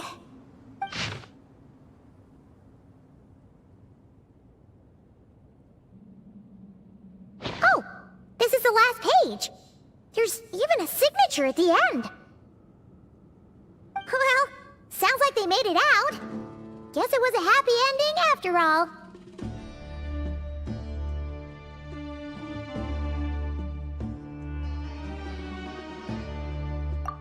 Wait, but it says, the Ibis King cannot be trusted. Huh. Our friend said something similar. That the Ibis King was a liar. And the notes did make it seem like something wasn't quite right with him. Maybe he wasn't one of the Seven Pillars at all, but some kind of con artist.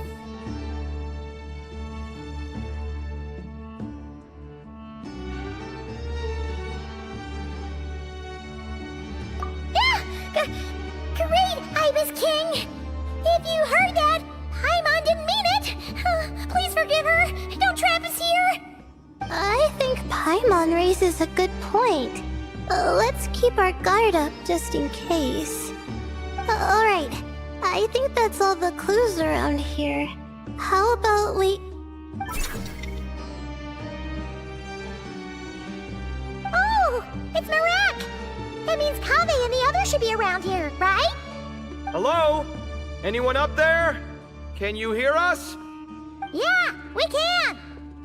You know, sound travels just fine in an empty chamber like this. You don't have to shout. Of course, if you're shouting to express your excitement at being reunited, by all means, pretend I never said anything. Yelling like this is kinda exhausting. Come on, let's head back down.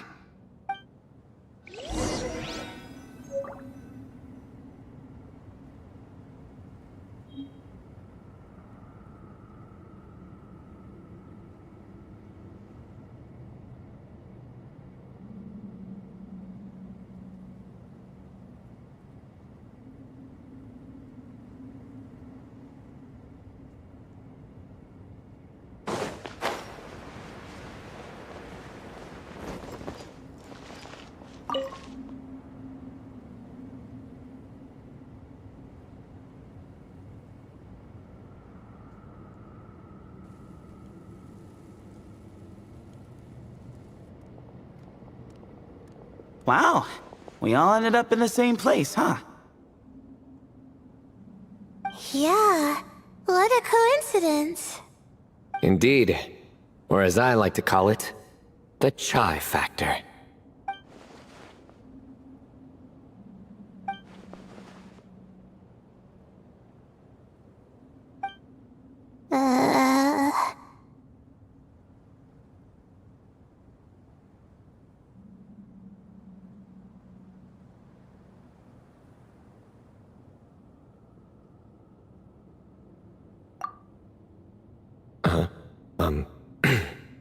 No reply? Just say it. All right. Because it's spice to sweet brew again. Oh, hey, that's a new version. Oh, wait, what? You've never heard that one? What are you looking for? A place to sit and read my book. Oh, great. What else is new? Well, looks like everyone made it through unscathed. Let's take this chance to get some water, rest a bit, and discuss what we learned. Sound good? Yeah, let's debrief.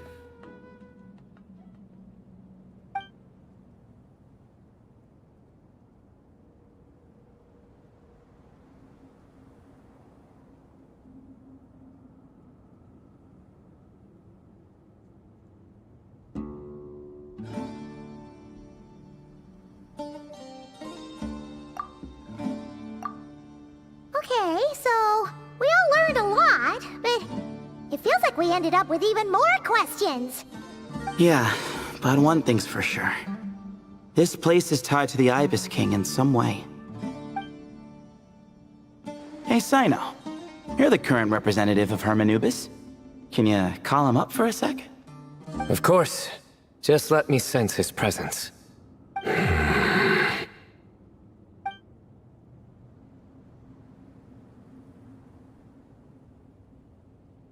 Just kidding. I can't sense him at all.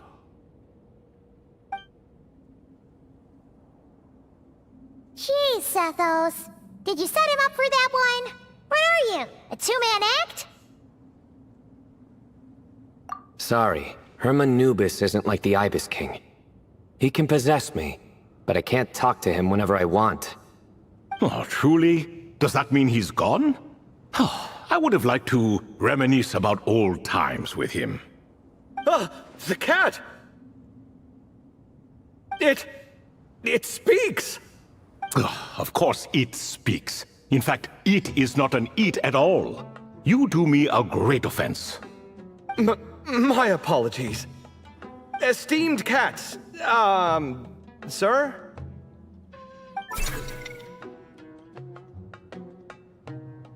Oh, this little contraption is still here.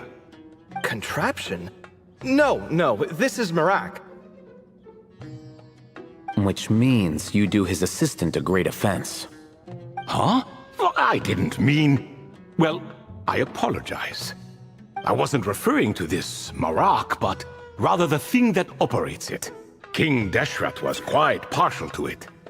I have forgotten what it was called. It must have had an official name, albeit in the old tongue. Even if I did remember, I would need to translate it into modern language. It's not important. Marak's a fine name. Even better than the original, if you ask me. Who thought of it? And the remodeling, quite well done indeed. This Marak looks much happier in its current form. Oh, and the components should have model numbers written on them. You can look them up if you're curious. This cat talks a lot. Quite the one-sided conversation. Is this what the Ibis King was like? He seems quite eloquent. I wonder if he plays cards. Ha! I knew Marak was a great name. Go me! Let's see, what page was I on again? Should have brought a bookmark. That all went over Paimon's head.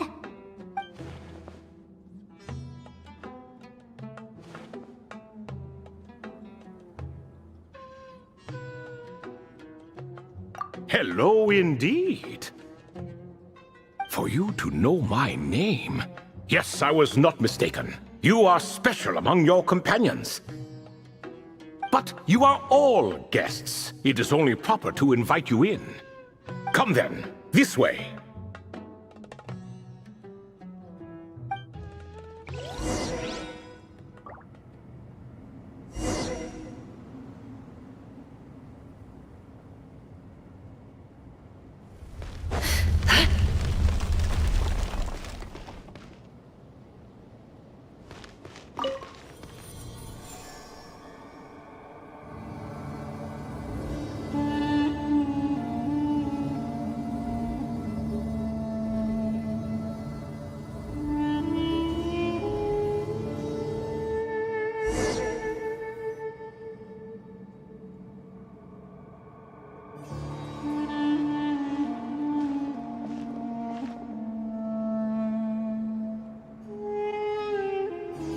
Welcome to my humble abode.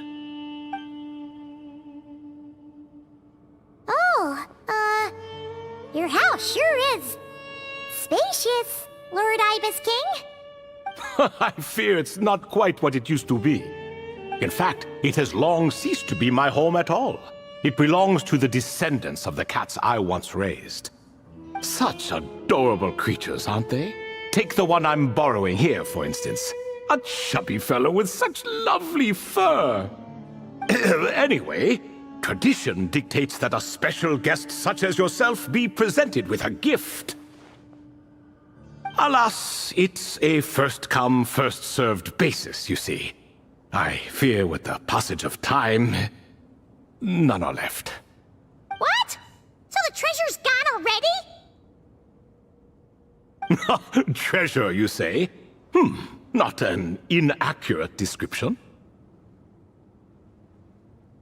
Yes, and no. I have the power to grant gifts inaccessible to the masses. The only requirement is answering a question. Not a bad deal, yes? Of course, my questions were given unto me by King Deshret, who in turn received them from the Mistress of Flowers. There are 3 and no more. What causes our rise and fall? What obliterates love and hate? What determines truth and falsehood? The more he talks, the less Paimon understands. I see. That must mean Gudars and Makaira managed to answer 2 of the 3. Another who understands. Oh, so that's the event those 2 slabs are depicting. Ah, priests and their records. A singular obsession, and quite boring, too. After being imprisoned within Aru, I could, on occasion, take the form of a cat to converse with those around me. But I despised speaking to them. No conversational skills whatsoever. Now, humans like you who stumble in here from time to time, you are much more interesting. Hold on, we're getting off topic again. The 3 questions you just mentioned? What are they for, exactly? Ah, that is a story that begins with King Deshret. And we're in for another long one. Nostalgia for the past is common to us all, is it not? And our king, he was such a proud, solemn man in those days. He watched us speak of the present and the future, of the wisdom we possessed or were about to obtain. We were his proud retainers, confident in our belief that, so long as each one of us used our abilities to the fullest, progress was inevitable. Yet, King Deshret's ambition was not destined to be allowed in a closed-off world such as this. So nothing went as planned. In fact, from the beginning, there were signs an outcome of this nature was inevitable. Because although there were 7 pillars, one was forever absent. Al-Ahmar would insist the Dendro Dragon Sovereign was one of us, but the dragon herself rejected that idea. Huh. Like a card you can never seem to draw from your deck. More like a card that was never in the deck to begin with. Alas, that's just who Al-Ahmar was. There was nothing we could do about that. And I always preferred chess to cards. In the end, life grew unbearable for our king. But, of course, those who remain must continue to live on. But subjects like us were less fortunate. After all, the fate of a retainer is decided by the king, including the chance to walk away. So it was then that King Deshret had Kroko, Goti, and I locked up within Aru, where we remain to this day. Kroko. Goti? Ah, of course. You're more familiar with their full names. Sobek, the Crocodile King, and Hereshef, the Goat King. And let me tell you, when it comes to chess, Hereshef was a habitual backseat strategist, always spewing nonsense from the sidelines. Well, Sobek was all too quick to take his terrible advice, to the point where I was the one who got accused of cheating. Chess is an exercise in patience, and that man couldn't sit still to save his life. He could never excel at that game. In fact, neither of them were good at chess. Even so, we played together often, and since I was always the winner, we got along quite well. What are you laughing at? Were we not good friends? No one's laughing. Paimon would never. No, not you, it's Goti. He's laughing for no reason again. Can you not hear him? Ah, right, of course you can't. The two of them are inside Aru, as am I, so only I can hear them. What is even going on here? Has he, like, started to lose it after being trapped for so long? That does happen to prisoners serving life sentences. Speaking of which, how's Azar doing these days? I doubt he's doing much of anything. Just what I wanted to hear. What is the meaning of this? You doubt my words? I have half a mind to not talk at all. Oh, no. They're not questioning you, Lord Ibis King, just discussing other things. Please, continue. In that case, where were we? Getting to the part about the 3 questions. Hopefully. Ah yes, we're almost there. Before I entered Aru, King Deshret said I could be released from my eternal seal if I chose humans who could provide the correct answers to those 3 questions. The first person who caught my eye was Gudars. I asked him, "What causes our rise and fall?" He answered, "Conspiracy and betrayal, for it renders the righteous and wise unable to succeed, and thus nations fall."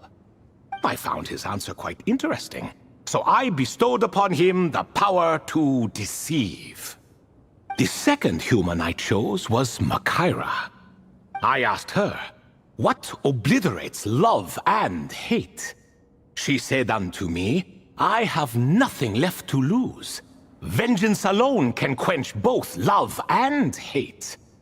I found this to be another fascinating response, so I granted her the power to be loved. But both of them ended up... Now then, young one, riddle me this.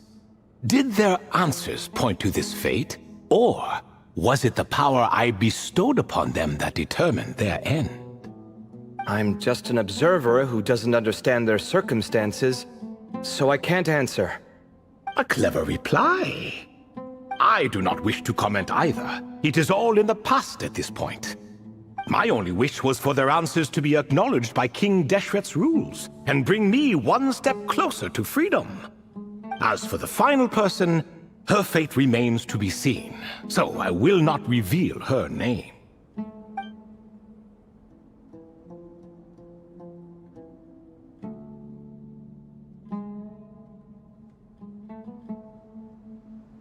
I asked her, "What determines truth and falsehood?" and found her answer quite compelling, so I bestowed upon her a gift to match. As you can see, however, I have not been freed, so it's clear the answer she gave at that time was wrong. But alas, 3 people were chosen and 3 questions were asked, so now all I can do is wait. Wait until her wisdom is in line with the rules set forth by my king.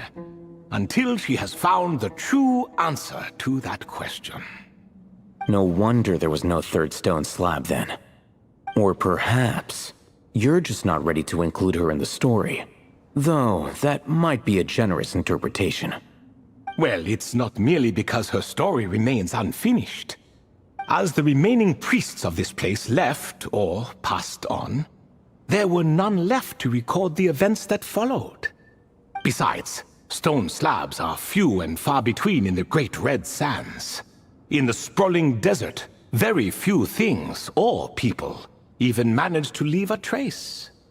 But sometimes I can't help but wonder, if that young man from several centuries ago had been willing to answer my question, would I have left Aru by now? Wait, so there was someone else? Of course, it has been thousands of years after all. All sorts of people have stumbled upon this place, but I only chose the special ones. That young man had such a singular intelligence, though his companion, by contrast, was rather average.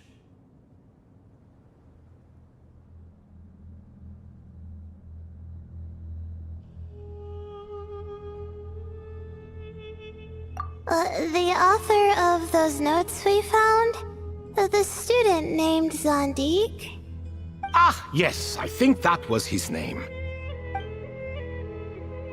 In truth, I was unsure whether I should grant him my third remaining gift.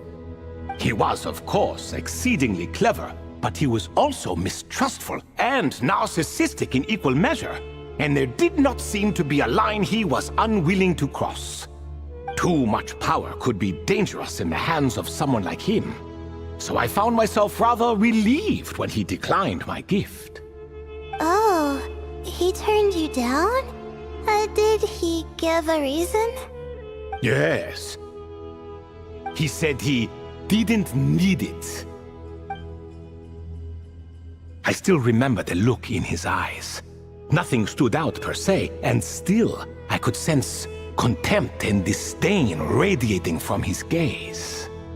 I could not give an exact reason, but on instinct I just knew it would not end well to get close to a man like that. So, I tricked him. "Stick close to your companion," I said. "Only the descendants of Tuletula can come and go as they please. Leave him behind, and there is no escape for you." So, does that mean his companion wasn't a descendant of Tuletula? Oh no, that part was true. The lie was in the other half. Anyone can enter or exit this place. There are no restrictions.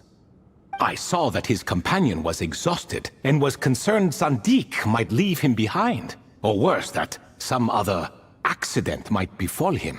So I made up an excuse to prevent Zandik from going a step too far. Oh, and speaking of, Sandik's companion had the same blue hair and pointed ears as you. Wait, does that mean Layla's also a descendant of Tuletula? Indeed. When Hermanubis founded that city, he took in many who had nowhere else to go. Today their progeny are scattered to the four winds, and indeed are far more numerous than I could have imagined.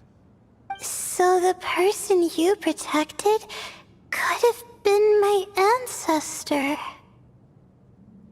Yes, yes. You're very welcome for that.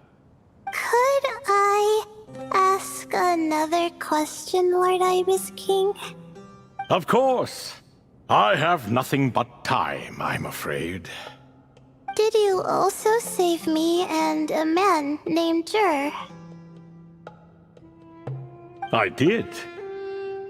You two were quite unlucky bumping into a device King Deshret once used to measure human brain power.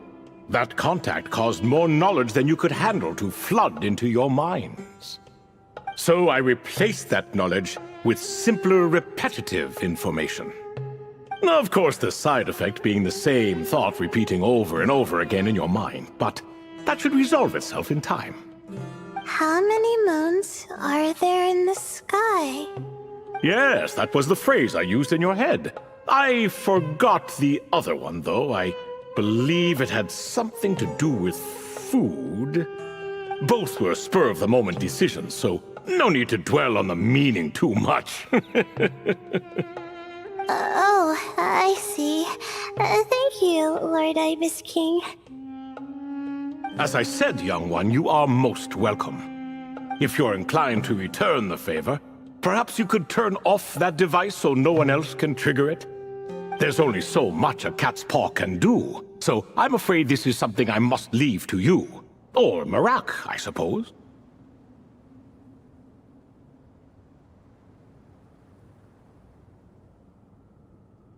Oh, splendid! Another one bites the dust. Such is the fate of things here. Day by day, little by little, the remnants of ages past fade into obscurity. For that reason, the gifts of bygone eras, be they tied to your blood or technological in nature, are not to be revered. They are tools, nothing more. Disrespectful? I simply make the most of what I have. Besides, our king has been gone all these years. What good does it do to revere him now? Oh, are you talking to the Goat King again? No, Croco this time. He's pestering me for another game of chess. Says he wants to even the score. Wishful thinking, if you ask me. If we counted one push-up for every loss, he'd owe me 300,000 by now. Of course, that's just a rough estimate. I've never kept count. It appears that's something you like. Being someone unable to be defeated. I suppose so.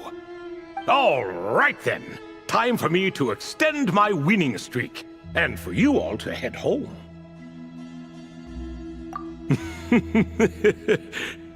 In truth, deep down, I know even the answers to those 3 questions will not change my fate.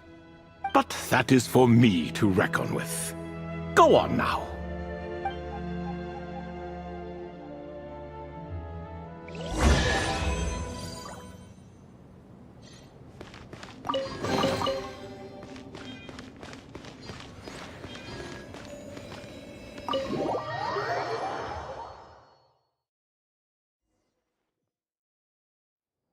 Excuse me.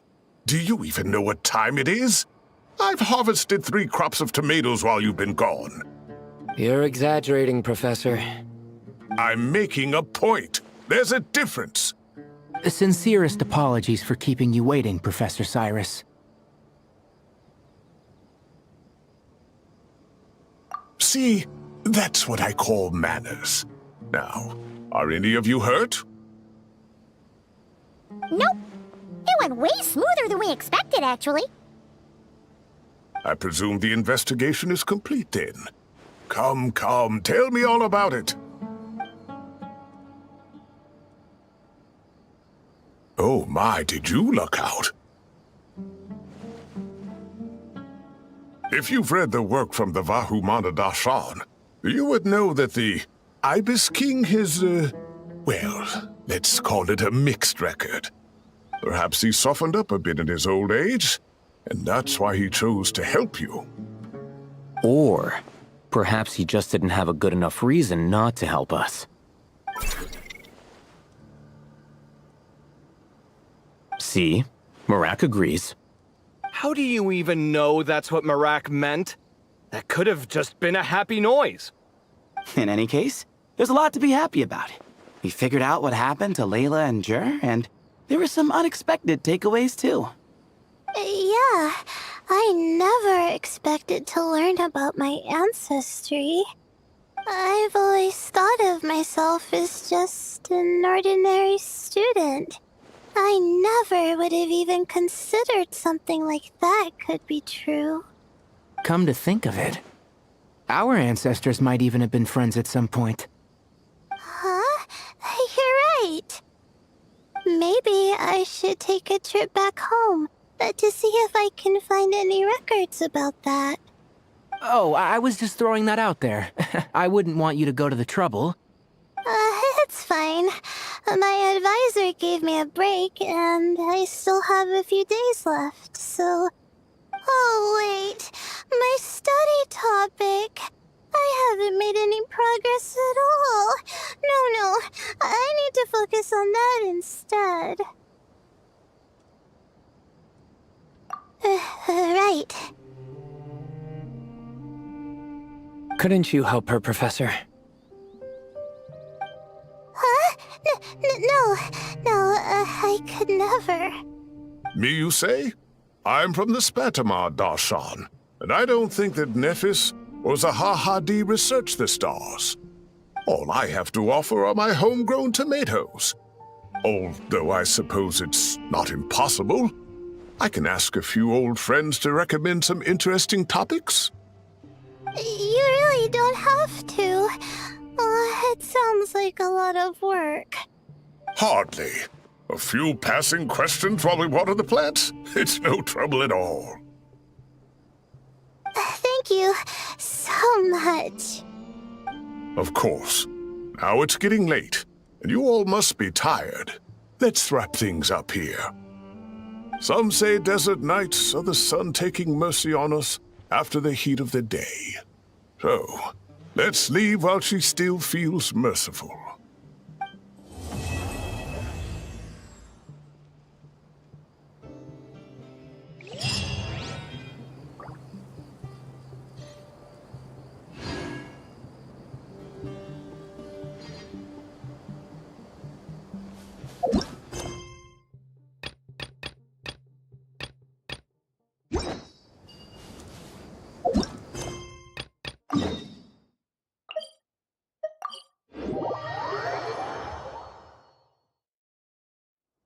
Traveler, Paimon, over here! Welcome to the home base of the Fieldwise Center. As you can see, the core projects are already up and running, so we can get to work at any time. Huh. This feels like one of those places light novels talk about. You know, the adventuring hubs where rookies gather to take quests and stuff. Oh, and almost like a school festival at the same time, with everyone getting together to learn and then forming teams to hone their skills. It's so exciting! Well, this place isn't quite as decked out as a school festival, but Master Tainari said the academia plans to be generous with the resources. Anyway, before students and researchers head out on dangerous field missions, they can come here for advice and emergency training. We even have professionals on staff that can join their teams to serve as guides or safety personnel. Yeah, you can think of it like a forward operating base, equal parts theoretical training and field practice. We'll familiarize new recruits with potential challenges in the wild and take them through drills so there's no reason to panic during the real thing. Amber, you're here too? Surprised? I know I was. I'm off duty right now, so I was planning to just drop in on Kali for a bit. But I didn't realize how busy she'd be. I'm not the type of person to sit around and watch, so I decided to be her assistant. Sorry, Amber. I didn't mean to put you to work during your time off. Don't worry about it. A little relaxation balanced out with some fulfilling work is a great vacation in my book. Plus, I've learned a whole bunch of stuff too. And I got to see the Traveler in Paimon again. I mean, it just keeps getting better. We should have a giant feast once we're done here. How does that sound? A feast with the first friend we met in Sumeru and the first friend we met on our whole journey. Oh, that sounds just about as awesome as a giant plate of sticky honey roast.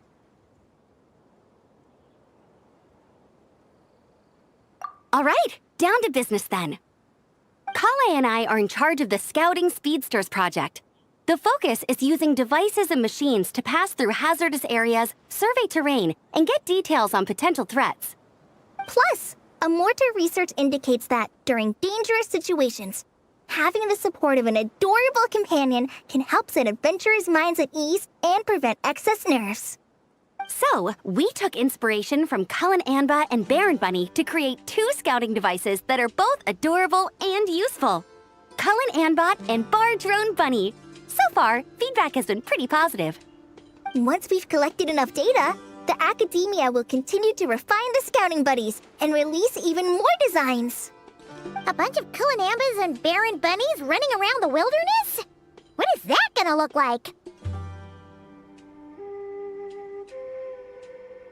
Plus, with you to guide our 2 little scouts, we'll be able to obtain some great data.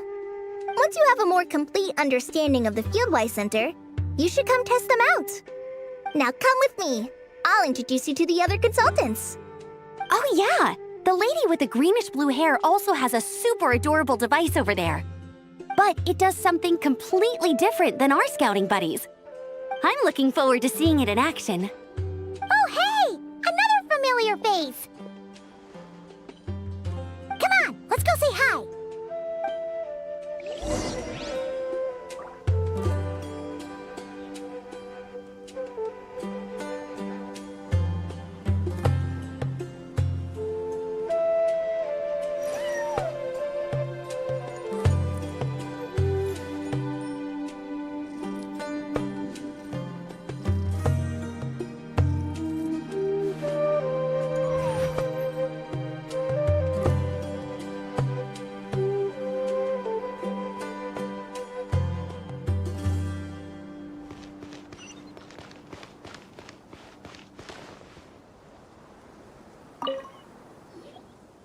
It's really that popular.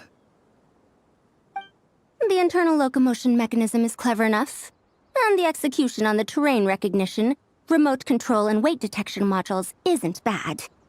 But the appearance... it might as well be a doll for a child. No, this won't do. Madame Farzan, great news! The Traveler and Paimon agreed to join! The Fieldwise Center just leveled up big time, huh? Hello, Madame Farzan! We're here to help! Well, look who the cat dragged in. Excellent job, Kale. Snagging 2 top experts with undeniable adventuring expertise. Now the League won't be able to say a word, no matter what kind of feedback I give. Now tell me, what do you think of this puzzle, pal? Whoa! It looks just like you!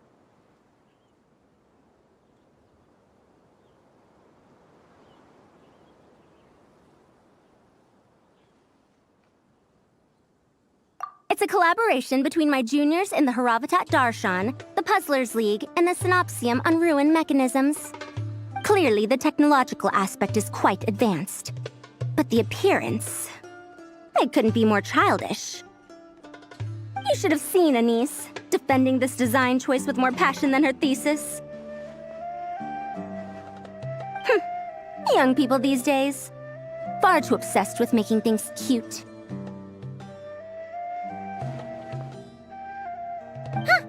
Paimon kinda likes it. Kali and Amber were just saying how cute companions can help adventurers stay calm. With a doll that looks like you by her side, Paimon thinks she could go adventuring in a super dark ruin and not even get scared. Well, that line of thinking does have merit. And I suppose choosing this particular appearance is a sign of their respect. For me. Still, there are adventurers who place greater emphasis on reliability and technical composition. People like that don't just want their devices to be able to survive an avalanche, but to look the part. And for their appearance to reflect the high-tech composition. The fluffiness of this puzzle pal, on the other hand, doesn't give the impression it would be a reliable or formidable device. The appearance may even be distracting. Now picture this. A thick metal casing, square in shape, with a matte finish and openings to showcase the complex technical composition. That would have much more visual impact. I'm the perfect example of this. I have a youthful appearance, and so people question me on occasion. If I had a head of white hair instead, things would be different. Really? Then, do you want Paimon to talk to them? She has white hair. What? No! That's not the same thing. I didn't realize you had such strict views about this, Madame Farzan. Huh? So, even you prefer this version? Well, if that's what you really think, then fine. You'll have to come back and test it out on some puzzles, Traveler. I'll rate your effectiveness in using the device and come up with a user manual based on your performance. As for improvements to its appearance, long-term observation is required, so I'll put that aside for now. I've already selected a few of the most suitable domains, so we can begin the puzzle-solving process at any time. Thanks, Madame Farzan. I'm just gonna take the Traveler and Paimon to see the final project. But it shouldn't take long. Don't worry, Kale. You're the one in charge here. Just make sure to pace yourself. Once things calm down, come over to see me and we'll have a nice chat. I'll even treat you to some snacks from back in my day. Snacks! Paimon's in! Paimon's in! Thank you, Madam Farzan. I'll bring a few boxes of floral tea as well. Go on now. Do me proud.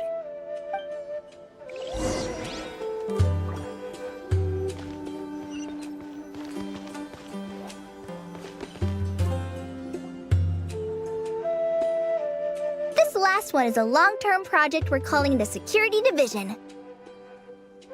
Thanks to General Mahamatra Sino, we've been able to bring Dia on as the instructor and Candace as the coordinator. They're putting together a combat test right now, but they should be back soon. Hey, looking for us? I guess we showed up right on cue then. Wait, the Traveler and Paimon are joining as well? That makes things a whole lot easier. Sorry for keeping you waiting, everyone. But we managed to bring back some good intel. Intel? Huh, this is starting to sound intense.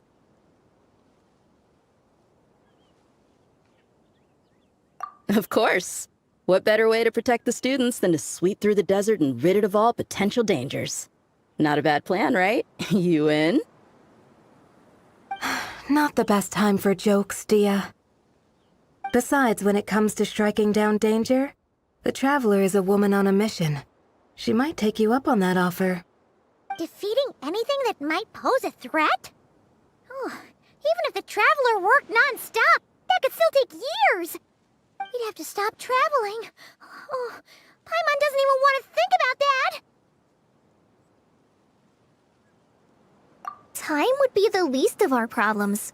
Some dangers aren't visible to the naked eye, like the scorpions burrowed underground or the terrifying raptors sleeping in the trees.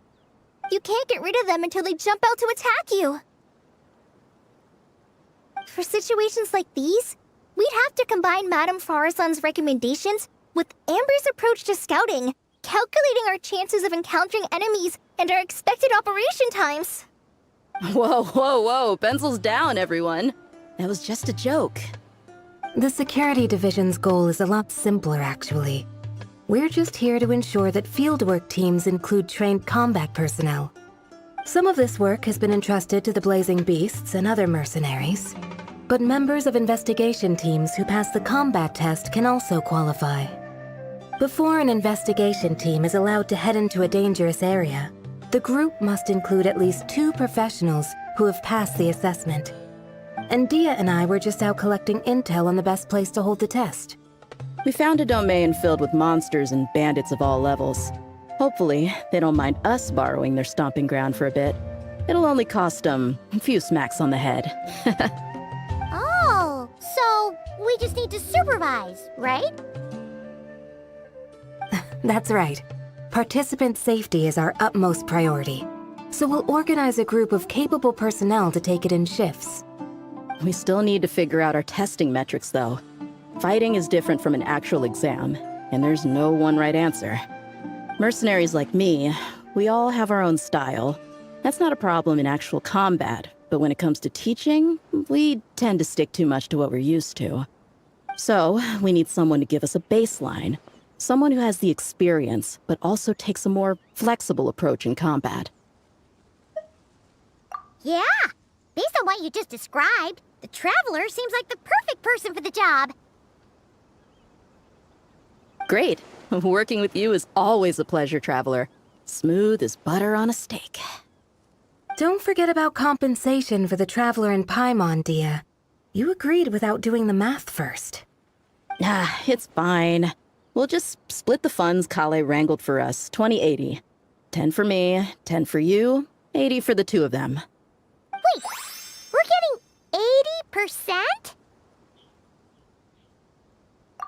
80%? Don't sweat it. We're just in charge of the long-term operations. You're the one setting the metrics for the whole thing. So I think we got the better end of the deal. We've talked about a partnership in the past, haven't we? Well then, consider this the perfect place to start. Then I'll draw up a detailed overview of the compensation so it's clear for everyone. That'd be great. And don't worry, Miss Candace. About that piece of land you're leasing to the academia, the one used for grain storage, I managed to get them to agree to a 30% increase in their rent payment. Oh, thank you. Those funds will go to fixing up some of the village facilities, which should make for a more comfortable experience when investigation teams stop there in the future. All right, we should finish up our arrangements for the combat test. Stop by our station when you're ready, Traveler. See you soon. Oh, you sure are the beating heart of this operation, Kale. You brought the whole gang together. Oh, no. I'm just doing what I can. I still have so much to learn, so much work to coordinate. But for now, let's just give it our all. You bet! We'll make the Fieldwise Center the best it can be!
Yeah.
Why does Ashru sit up on the counter? To welcome our clients, of course. A kitty's gotta earn his kibble somehow.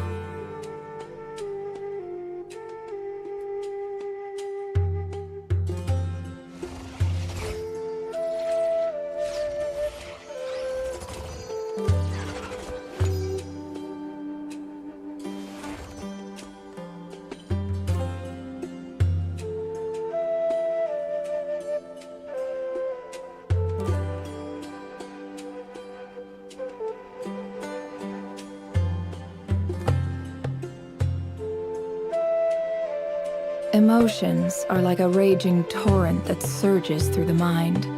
More often than not, if you try to hold them back, you'll be swept away by their unstoppable force. And if you try to ignore them entirely, you'll end up tearing yourself to pieces.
Patience is the key to solving problems.